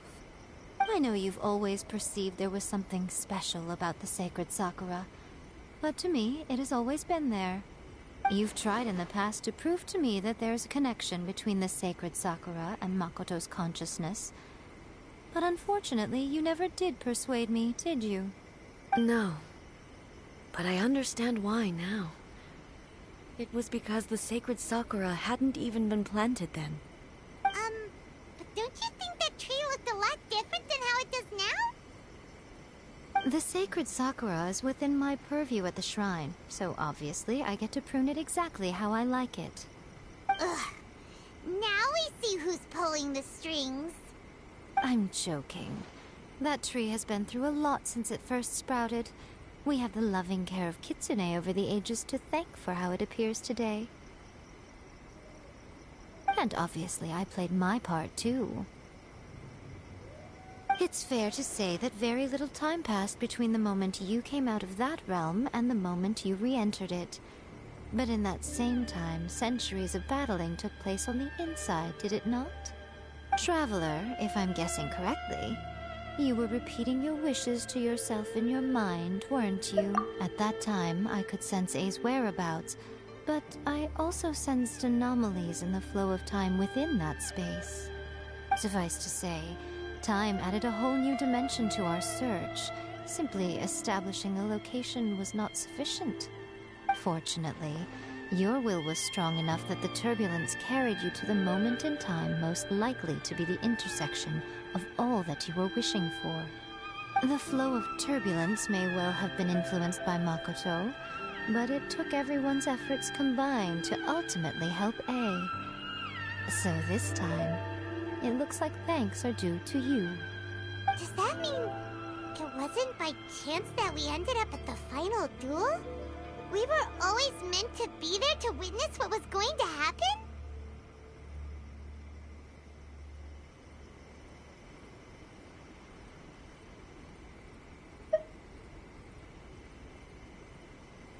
I thought that the flow of time was the same on the inside and the outside, so it was a great shock to me when the traveler reappeared. My first thought was, has a great disaster befallen Inazuma? But it turned out you had come to rescue me. You came for my sake, to help me reach the best possible outcome. You too have my thanks. You have done much for me, and I will never forget it. Hey, how are you feeling now? My body has fully recovered, and the Shogun's will no longer fights against me.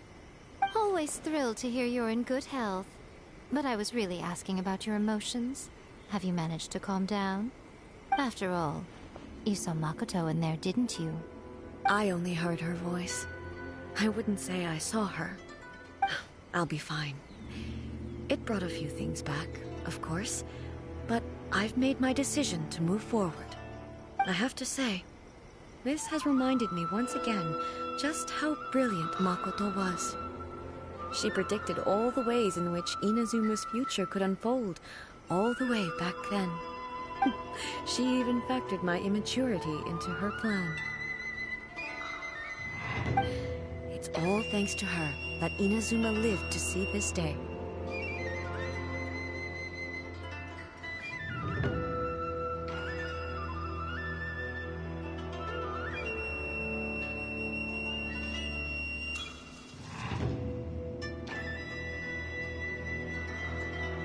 I just planted a seed. Yeah, it was thanks to everything you did that you got to see her again. That's amazing!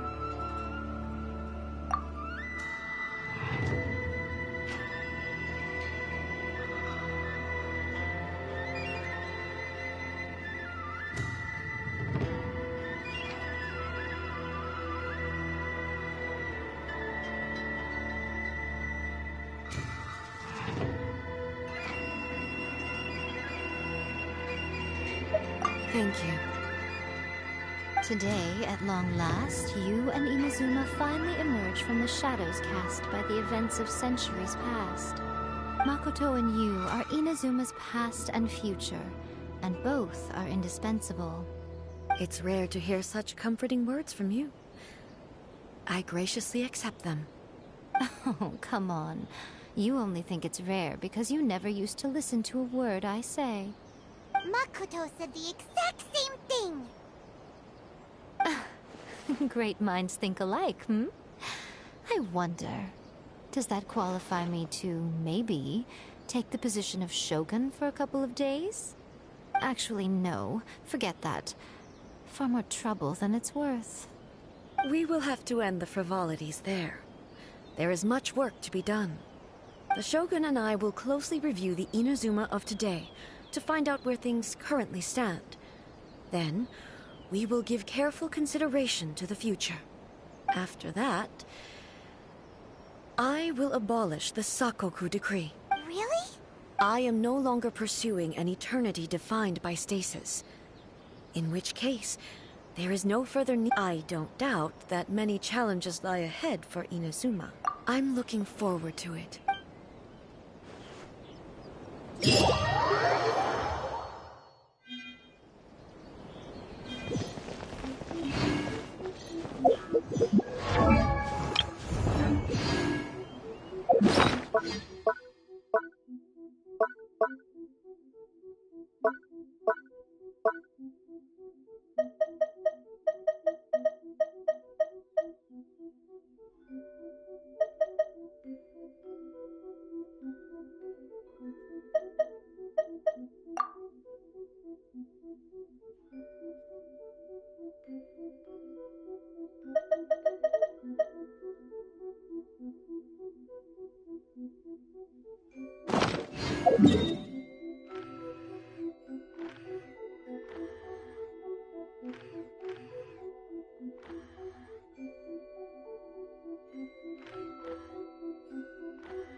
Just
steer clear of other people.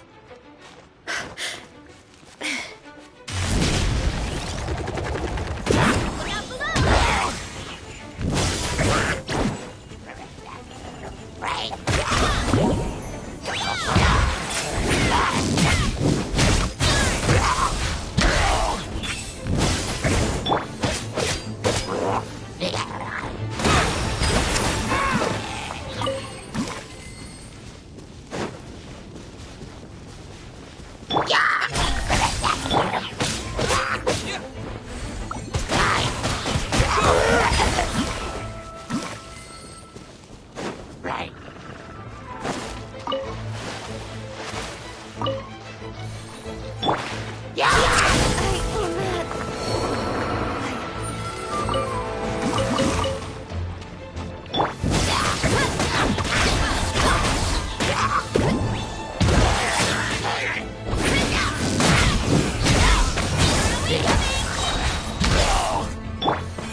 Mr. Crossell.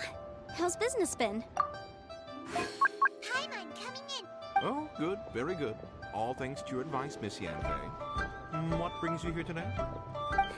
You're too kind. I was simply doing my job.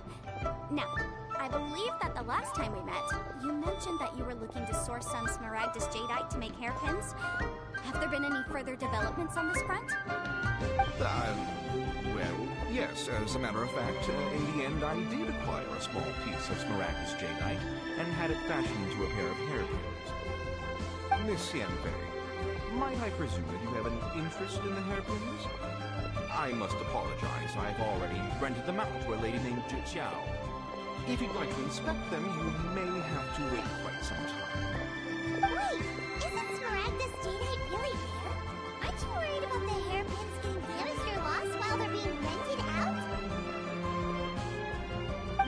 not worried in the slightest, because I signed a contract with Miss Zhu Qiao before renting them to her. The contract makes it quite clear that if she loses or damages the item in question, she must compensate me for its full original value. In return, I included a clause that guarantees the Smaragdus jadeite is genuine, with a penalty of 10 times the item's value payable by me to Miss Zhu Qiao in the event that it is shown to be a fake.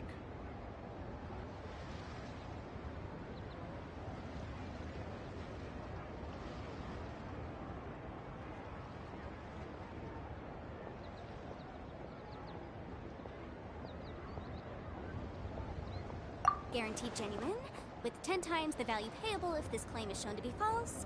Yes, these terms are very clear indeed. Of course. This way, both the client and I have the assurance we need. To ensure fairness, each of us has retained an original copy of the contract. In that case, might you know where Miss Chow lives? We'd like to pay her a visit and have a look at the hairpins. Oh, of course. She wrote her address down when we signed our contract.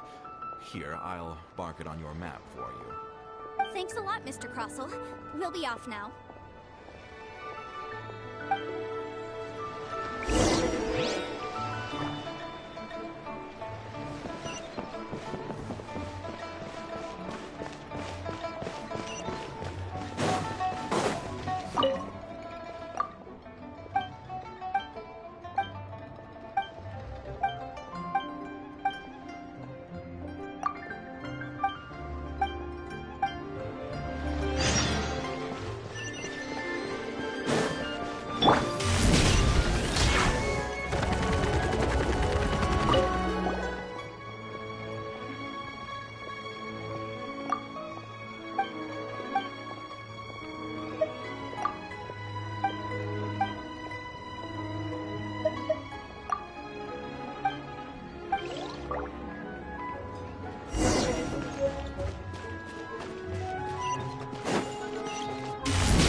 shall I do?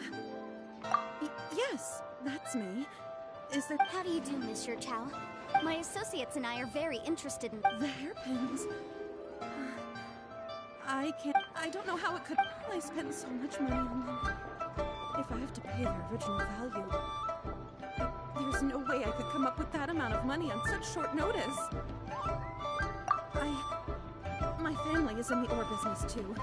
We now have a backlog of paid-up orders just sitting around, so we've been having to purchase some stuff from other ore merchants to complete them.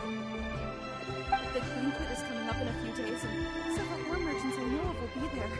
We'll need this opportunity. That's what the hairpins were for, to keep up appearances. I can't have them looking down on me.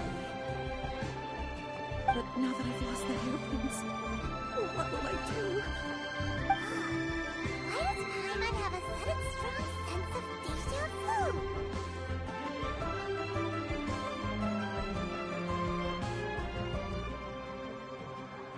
Would you really? I said... Hold on. Don't run off looking for the hairpins just yet. Monsieur Chow, would you let me have a look at the rental contract? Huh?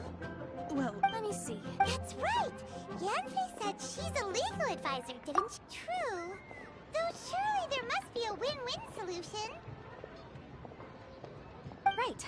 I finished reading the contract. The terms are very clear, and they do indeed stipulate that you must pay Mr. Crossel the original value of the hairpins as compensation for the loss. Furthermore, the contract also expressly states that the amount of compensation must take current market prices into account. And given the rarity of Smaragdus Jadeite, I fear that the final amount of compensation may end up being significantly higher as a result. Even higher? Oh, no. Uh-oh. Yuchao looks like she's about to faint. However, all of this is assuming that it is indeed genuine Smaragdus Jadeite that was inlaid into the hairpins. Did you really have to pause before saying that part? Anyway, the hairpins are lost, so how exactly would we be able to find out if the jadeite is genuine or not? Whichever way you look at it, we've got to start by finding those hairpins. Except that if we found the hairpins, there'd no longer be any need to check whether the jadeite is genuine, would there? Seems right. Please. Please, Don't trouble yourselves over this. The fact is, I lost the item, and however much it is, I will have to pay it. My family are merchants, after all. Now that it's come to this, I really shouldn't keep Crossel in the dark any longer. I'll go in and... Yes, legally speaking, it seems this is the most sensible course of action. But before that, I have some questions about the hairpins. So hold on a moment, Monsieur Chow. When you first touched the hairpins, what did you feel? What did I feel? Well, I remember that the gemstones set into the pins were perfectly smooth to the touch, like the finest quality jade. My family has seen much jade pass through its hands in the past, so I am quite certain of my judgment in this matter. Smooth to the touch, finest quality jade.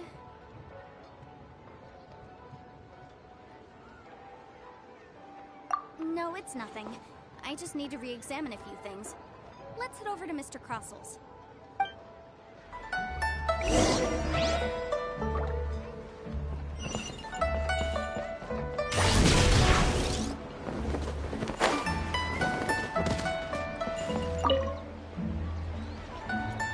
Miss Yanfei, you've returned. With Miss Jiqiao in tow, too, I see. How are the hairpins? I trust you're quite satisfied with them? About that.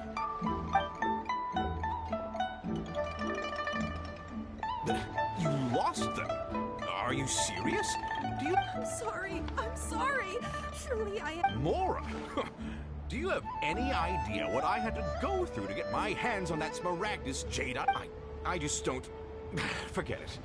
Talking won't bring them back. Since Miss Yanfei is here, I suppose we can just have her estimate. No problem.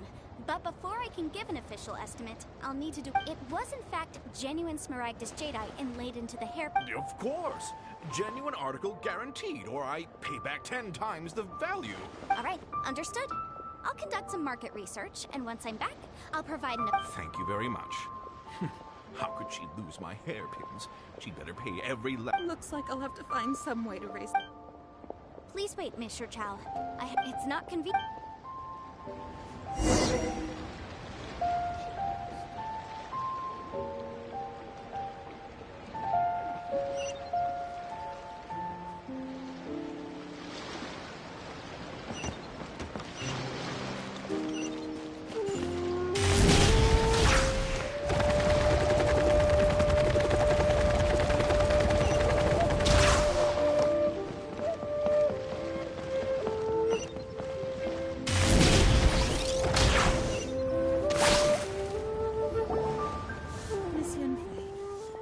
About?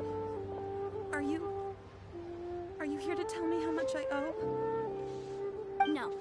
What I wanted to talk about is, there is a chance that the ore inlaid on those hairpins may not be Smaragdus Jadeite after all. What do you mean? Obviously not. I'm no adventurer, let alone a member of the guild. I don't run thankless, time-consuming errands for a living.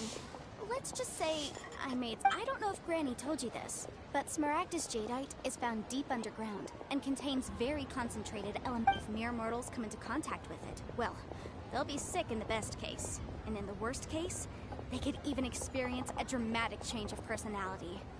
It most certainly would not be smooth. Mr. Chow, did you at any time feel... No, not...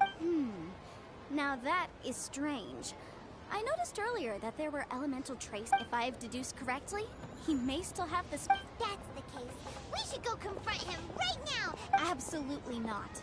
If we were to confront him now, there's no way. And then, he'd throw the Smaragdus Jadeite into the sea the moment we were gone. After that, he would simply insist that Mr. Chow pay up per the contract. Meanwhile, we would have to look under every stone in Liyue, hoping and praying that the hairpins do actually still exist somewhere in this world.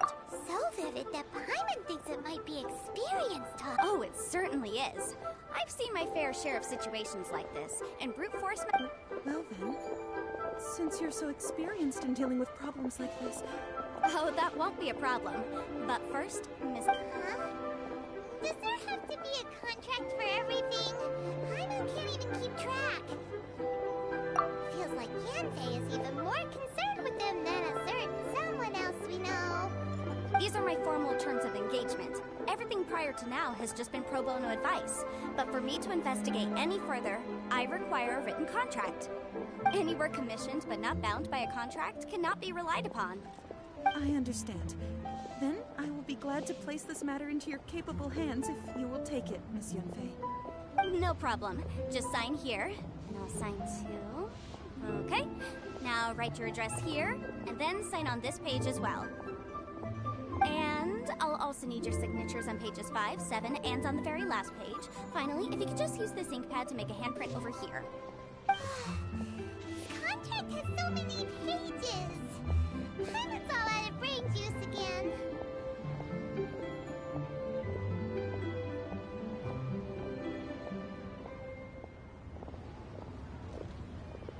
Alright, that should do it. My fees are the same as always, and they're written in the contract. Have a look through and let me know if you have any questions. I've had a read through. Everything checks out. Well then, here's your copy of the contract. I will retain the other copy.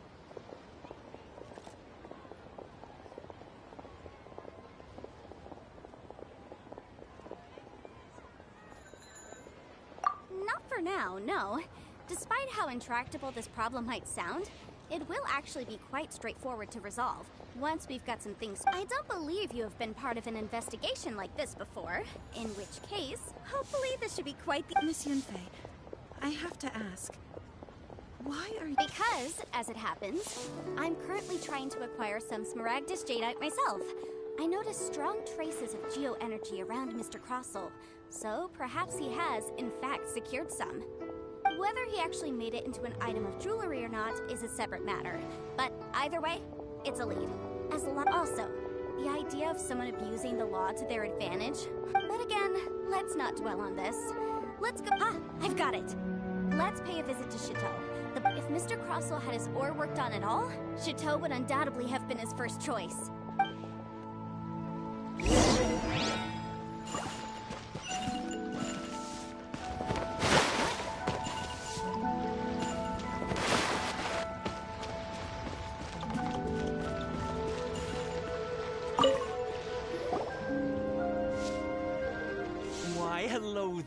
honored customers. Welcome to... Oh! It's you, Miss Yanfei. Is something the matter? Surely not more spurious claims that my jade betting is rigged and no one can ever win? Oh, I swear on all that is sacred. No, nothing of the sort. Has a Snezhnayan merchant named Crossel enlisted your ore processing services recently by any chance? A Snezhnayan merchant named Crossel, you say? I do remember that. He brought me a piece of ore, claiming that it was Smaragdus jadeite. That was the first time I'd ever encountered it, so I had no way of telling if it was really... He was quite generous with his money, too, so I didn't give it too much thought. Do you have any why, yes. It was my first time encountering... Thank you, sir. We'll take...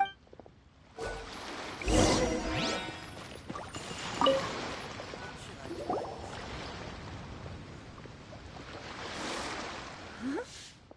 If my eyes don't deceive me, the cross-sections and patterning suggest that... Yes, it's not particularly rare, nor is it especially valuable. It's used to make... I've heard it said that Smaragdus nephrite is in fact the outer layer of Smaragdus jadeite, though no one's ever proven it. A thin layer of... If you must see for yourself, try examining the... That's so! So, did you find anything? They really are different. But wait, how come... There's nothing special to it. It just so happens that I've come across a great many of these in my time. These two stones actually look very similar. Someone without a deep understanding of them would find it very... There may be only a subtle difference for the casual viewer, but that translates to an astronomical difference in... And, I'm sure, a significant difference in the cost of having them carved into shape. All right, let's focus on... But, never mind, Shirto. Unusual actions have unusual reasons behind...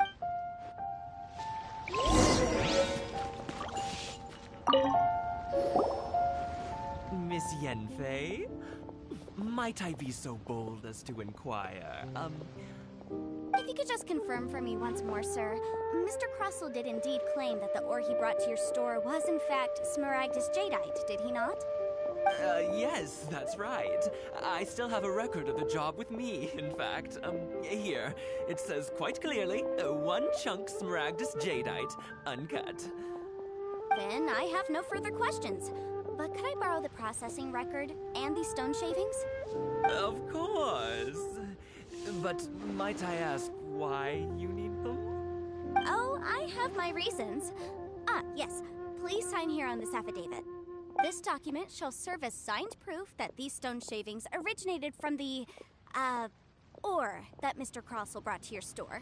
Please read it carefully. Yes, I see. Forgive me for asking again, Miss Yanfei, but might I know the nature of the incident on this occasion? I wouldn't say there's been an incident, just a minor issue. Thank you, sir. I'll take these with me. With this hard evidence to back us up, Crossel won't dare try to deny what he did. On the contrary, this is far from sufficient to build a case. We need to find something a little more compelling. If you want to make jewelry, you need a professional jewelsmith. Let me think. Jewelry. Nope. Aha! Got it! Sinxi. She often helps people to find a jewelsmith. Let's go pay her a visit. Well, that was quick. How come you know so many people? Because lots of people come to me for legal advice every day. As you know, Liyue Harbor is the city of contracts. And contracts, well, I should say laws, are very important to us. But the amendments made by the Tianquan to our laws are unnecessarily complicated. How can I put this? It just seems like they're hard to understand and impossible to finish. As such, legal advisors like myself provide quite the popular service indeed. So you help them make sense of the law. But didn't you say that it's hard to understand and impossible to finish? Yes, well, that's no obstacle because I've memorized all the legal codices. You memorized them? You sound surprised. Knowing the law inside out is a legal advisor's bread and butter, you know? Oh, this has nothing to do with being an Adeptus. I just like reading things. Again with that casual tone. Well, that's that then. Let's go look for Singsi.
It's you. Has something happened? Did the client from last time... Have no further trouble from then on? Yes, of course. I'm just here to ask you a few questions.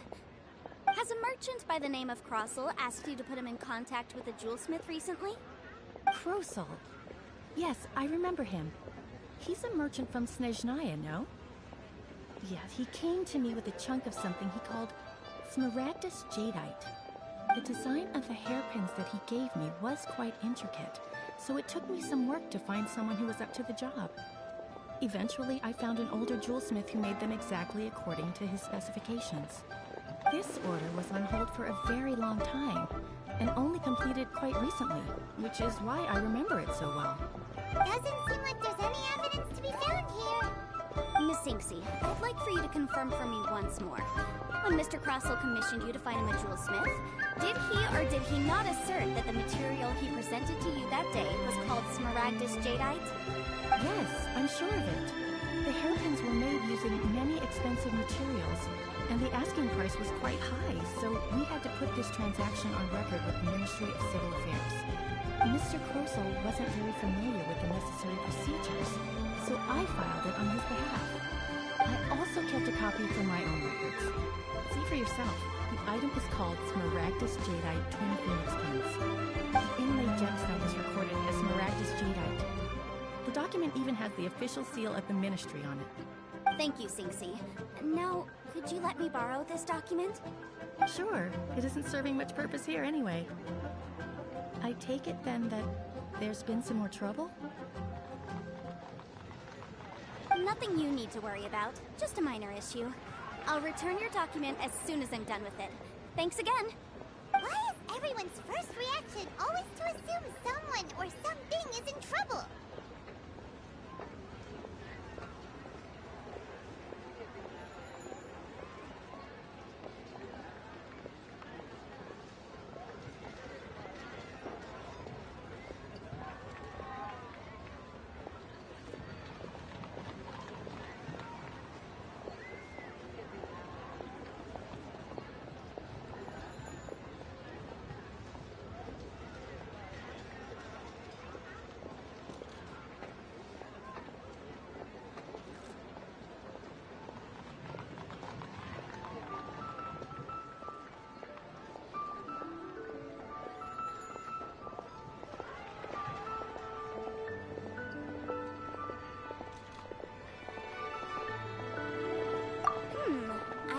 We have almost all the evidence we need.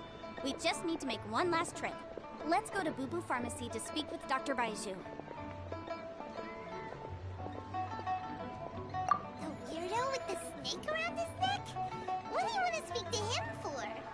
Because only he can provide an authoritative statement confirming that Smaragdus Jadeite is harmful to the human body. Once we have this final piece of evidence in our hands, we can wrap this case up.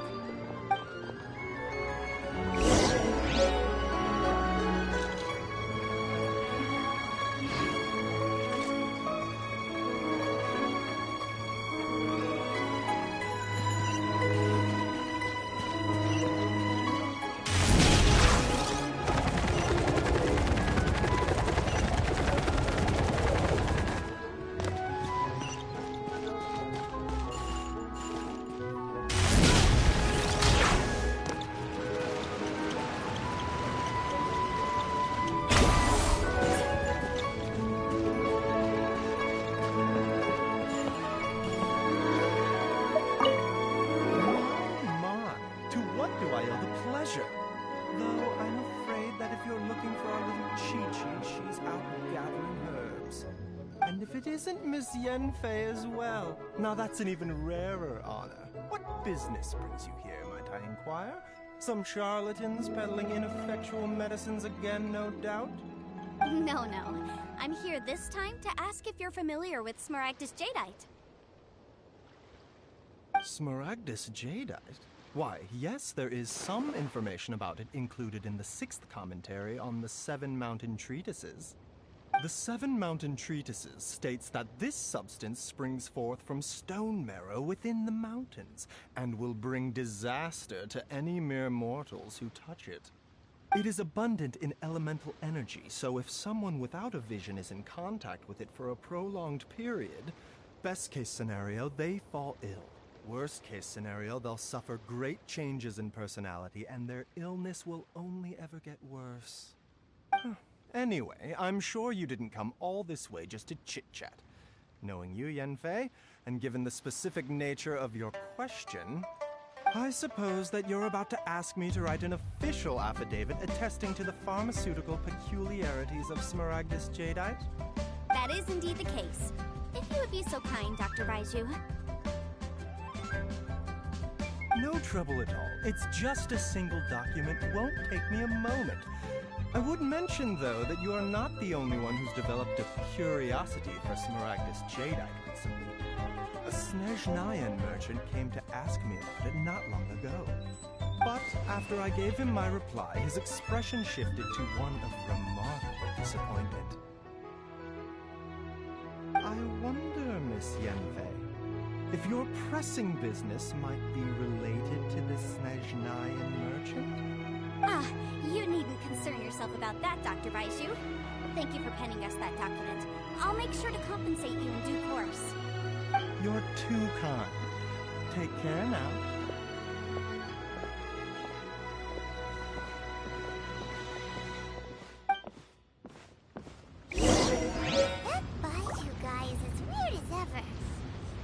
Is it just Paimon, or does it feel like he was fishing for something back there? Dr. Baiju's always been like that. Well, we have the evidence we need. Let's go find Mr. Crossel.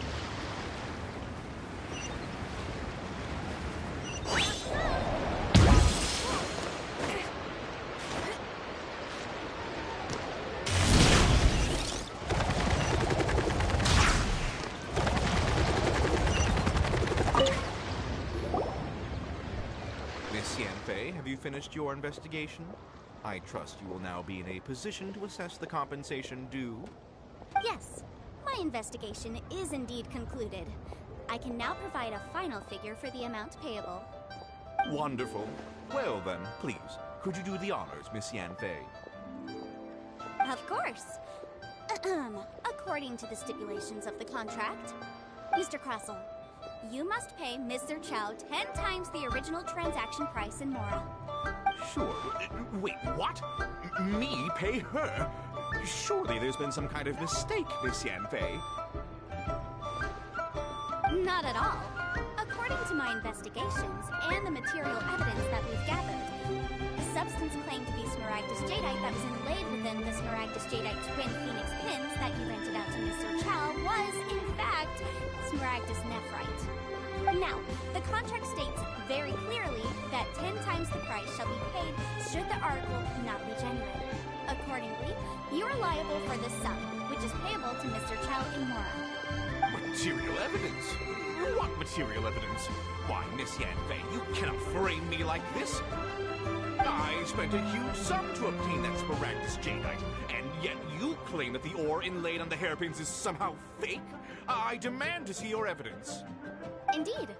Only a testimony from an expert witness involved in the processing of the ore can serve as an authoritative assessment of whether it is genuine. Traveler, please produce the evidence in question.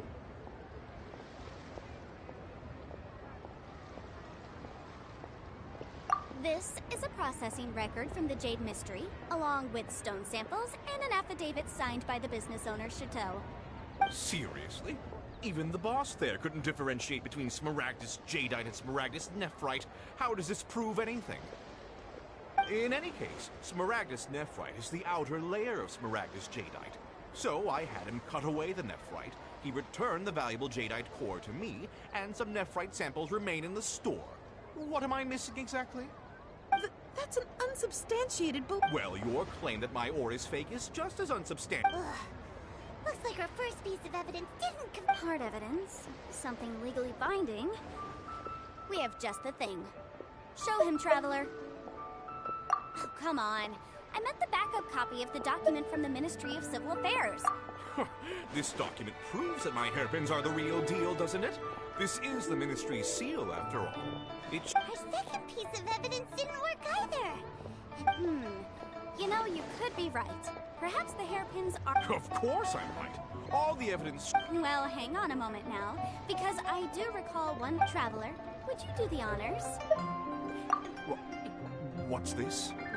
Smaragdus Jadeite springs forth from stone marrow within the mountains and will bring disaster to any mere mortals who touch it. Sustained contact with Smaragdus Jadeite over a prolonged period will, in less serious cases, cause a mild malady, while in serious cases, the patient may suffer a dramatic change of personality and fall seriously ill. Mr. Crossel, were you aware of these peculiar properties of Smaragdus Jadeite? I had no idea. No idea, you say? I'd guessed as much. But for you to have rented out such a dangerous item, I'm afraid that this falls outside the scope of my work, but within that of the Ministry of Civil Affairs. However, I'm sure that the Ministry will be relatively lenient considering that, as you say, you were ignorant of the danger you posed. Don't worry, Mr. Crossel. I will make sure that all the evidence presented here will be handed over to the Ministry. I trust that you'll give them your full cooperation in their investigations. What? Wait! I knew. Oh, so you knew? Oh, dear Mr. Crossel. But if you knew of Smaragdus Jadeite's dangerous properties beforehand, why would you... Huh? No, The hairpins aren't actually inlaid with genuine Smaragdus Smaragdus Jadeite? Is that what you were about to say? You do understand, Mr. Crossell, that this means that you will have to pay Mr. Chow 10 times the original price in Mora? Mr. Crossell, your answer, please. My client and I are waiting. Yep, she's seriously intimidating right now. It's like she's a different person. I admit it. I confess. The ore I had inlaid on those hairpins, but I'm a victim in all of this too. I invested a great deal of time and money into acquiring that small amount of Smaragdus Jadeite, in the hopes of turning it into a piece of jewelry that would fetch a fine price. But after receiving it and carrying it around for a few days, I started to feel extreme discomfort. I couldn't sleep a wink or eat a single bite. I was in a constant state of agitation, too. I went to Wu Pharmacy to get myself checked out, only to discover that this sort of stone cannot be worn as jewelry. But how could I let all that money go to waste? That's why I had another pair of hairpins made from Smaragdus Nephrite, which is almost indistinguishable from Smaragdus Jadeite. I kept the real Smaragdus Jadeite in a specially made box. I daren't touch it again. I was worried that someone would see through it, which is why I only dared to rent them out, not sell them. And then to top it all off, Zhiqiao lost the hairpins after I rented them out to her.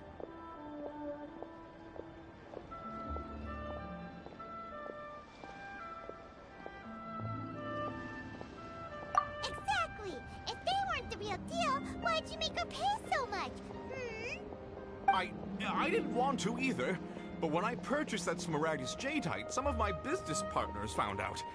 I knew they'd be watching closely to see how much I could make off it. If word got out that I sold a pair of fake hairpins, then my days in this line of business would be over.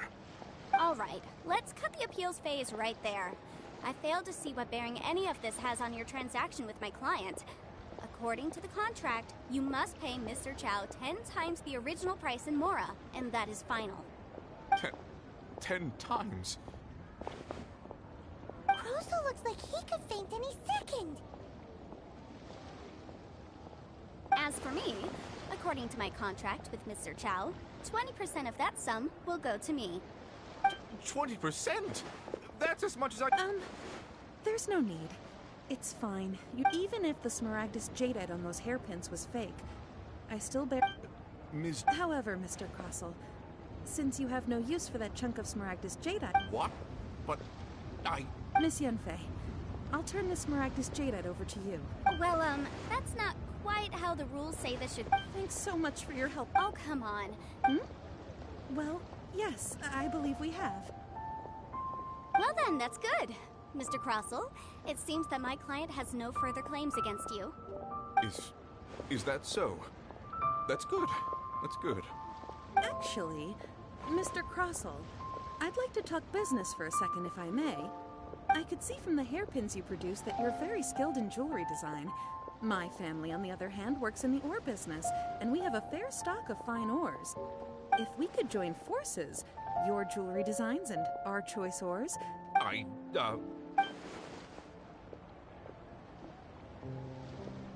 Well, that's that. And we've got the Smaragdus Jadeite that Granny wants too. Exactly. Usually when... even though... The right solution depends on your perspective on the problem. The objective of my client, Mr. Chow, was to reduce her liability to pay compensation. So, rather than looking high and low for some hairpins, proving that the rented item was nowhere near worth what the vendor had claimed it to be was the more efficient solution.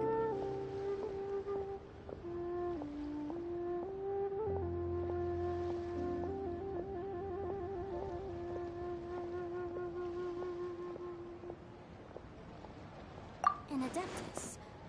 Speaking, Liyue Harbor is now a city ruled by humans. The title of Adeptus means precious little to me compared to my job as a legal advisor. In any case, don't you think that the Liyue Harbor of today needs legal consultancy far more than it needs adeptal powers? Paimon can think of someone who would definitely disagree with your reasoning. Well, since we got what we came for, it's time to pay Granny a visit. I bet she's been on tenterhooks for a while now.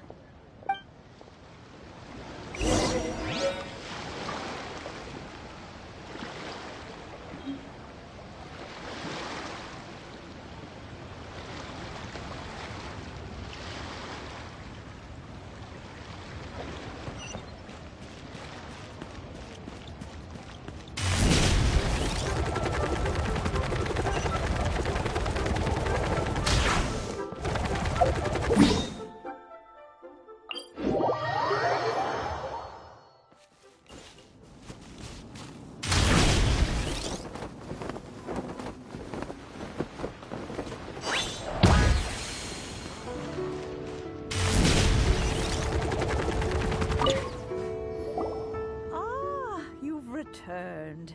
How did it? Good, good. Then we have all... Well, if we're all set, Granny, I'll get going now. Oh, you. All right, then. I'm off then. Bye!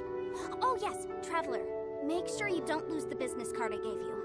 I've been looking into the laws of other nations as well. If you should ever bump into any trouble with the law, come find me directly. Come now, child. Are you leaving or are you not? If you have no wish to leave, perhaps you'd like... I'm leaving! I'm leaving! That child. Goodness knows where she learned to be so rambunctious. Her father was hardly so riotous or fond of talking nonsense back in the day when he stood beside Rex Lapis. Indeed she is. Liyue has changed, and the Adepti must also learn to change. Yanfei might be overly garrulous, but she is also the most intimately acquainted with the city among us all. Liyue is not the same place I once knew.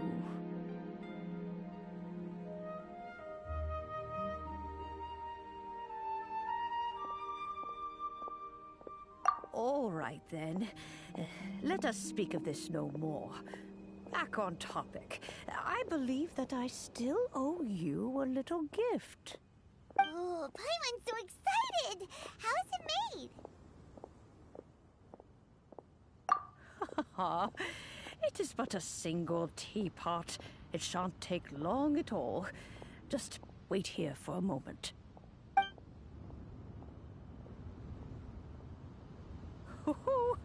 There we go. This Serenity Pot is all yours now. Hold it firmly. If you were to drop it, oh goodness, who knows what might happen. Take these blueprints with you as well. You'll need them if you wish to make your teapot a little more lively inside. Wait a minute, Granny. How exactly... Oh, you needn't worry about that. I've already arranged for a certain little helper to await you within this teapot. She will explain everything you need to know about it.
That we have a visitor. Oh! Ah! It's Cubby! From a distance, Paimon thought it was just a huge finch. So you're the little helper Madam Ping mentioned? Madam Ping? Oh, you must mean Ping. Yes, she did summon me here. She told me much about you. You know, back when we met in the Mondstadt Tavern, I had a feeling that we would meet again. It seems I was right, but it's still a nice surprise to meet you here. You may leave all matters regarding the upkeep of this realm to me. Your journey may be far from over, but at least this way, you will not want for a comfortable place to sleep each night. Though it is the Adepti who create realms such as this, they generally do not have the time of day to attend to the banal matter of their maintenance. Thus, we teapot spirits were created to help guard their realms and manage their affairs. You may consider me a butler, if you will. Now, allow me to explain this realm to you. Have you any blueprints on you? As long as you have a blueprint, you can read blueprints?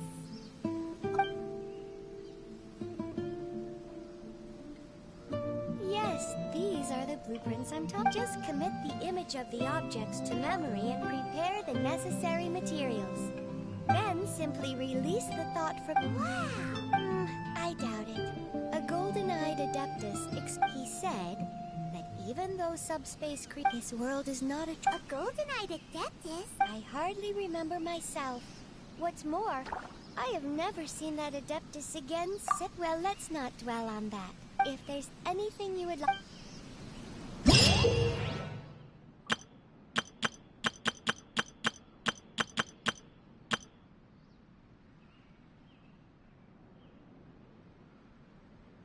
Strength is one of those things where you gotta use it or lose it. So, wanna train with me sometime?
warm-up routine.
Let's finish this quickly.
this time. There's still a spot for you at the Victory Feast. Yeah, even though we're not participating in the competition together, we're still friends, aren't we? Of course. Anyway, you guys should get going before it's too late. Go form a really strong team, okay?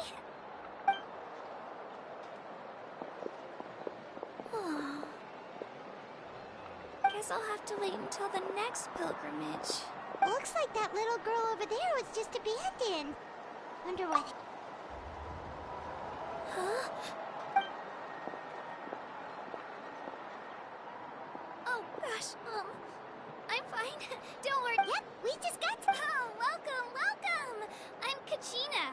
Uthapiti. Oh, that's something we call an angel. If you're here for the pilgrimage of the return of the sacred flame. So, this pilgrimage... Oh, yeah! It's a competition we hold every so often, where everyone can... The competition receives tons of attention, so if you place highly, you're guaranteed instant acclaim, and you earn the right to take part in the Night Warden Wars. Basically, the winners become heroes, and that's pretty much everyone's goal around here. Sounds like a massive fighting tournament or something. Do you have to be in a team to participate? Well, due to the sheer number of participants, Phase 1 is a team competition. Usually an ancient name bearer serves as the team captain. And an ancient name bearer is just someone with one of those titles I mentioned earlier. Once the team competition is over, participants from the winning team... Yeah, the skill seems pretty huge. Wait a minute. It's ancient name bearers. Sure am. Oh, the key to winning is in the strength of the team, so your decision does make sense. I'd feel the same way if I were in their shoes. All ancient name bearers have to take part. It's our duty. So, no one look out worse than we. Traveler, based on the direction of this conversation, Paimon thinks it must... Yep. Time for the next phase of our... What are you guys talking about?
Sorry, didn't mean to freak out on you. I just... how should I put this? I really appreciate the offer. That's so unbelievably generous of you. But... Wow! Paimon? It's alright. Really. Really? We're all usually on good terms, but whenever pilgrimage... They don't make eye contact or bring up the pilgrimage. It's like I probably don't even need to explain them. It's pretty obvious there's nothing to gain from being on my team. Oh, don't you worry. The Traveler's strong enough for the three of us. Gods, dragons, giant narwhals. Get it? You were able to overlook my lack of strength because you're confident in your own skills. That's right. Trude, you guys are really special. You know you're planning on staying in Netland for a little while, right? Learn. Yeah, you know. A disciple or a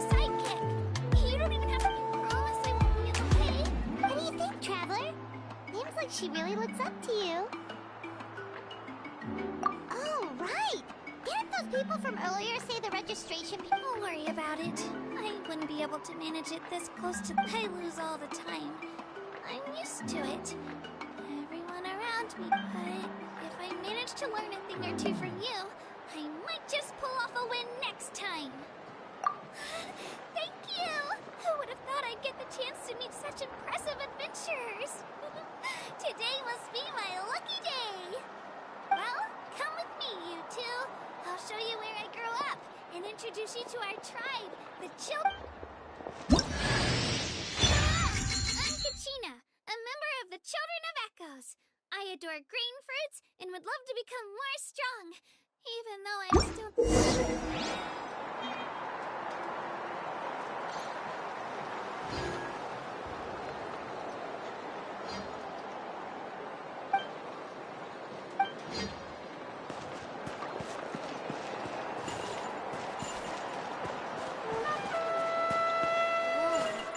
That thing over there looks super intimidating. You sure it's not gonna fall off? Don't worry. Our tribe works closely with stone. That's what...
Wow!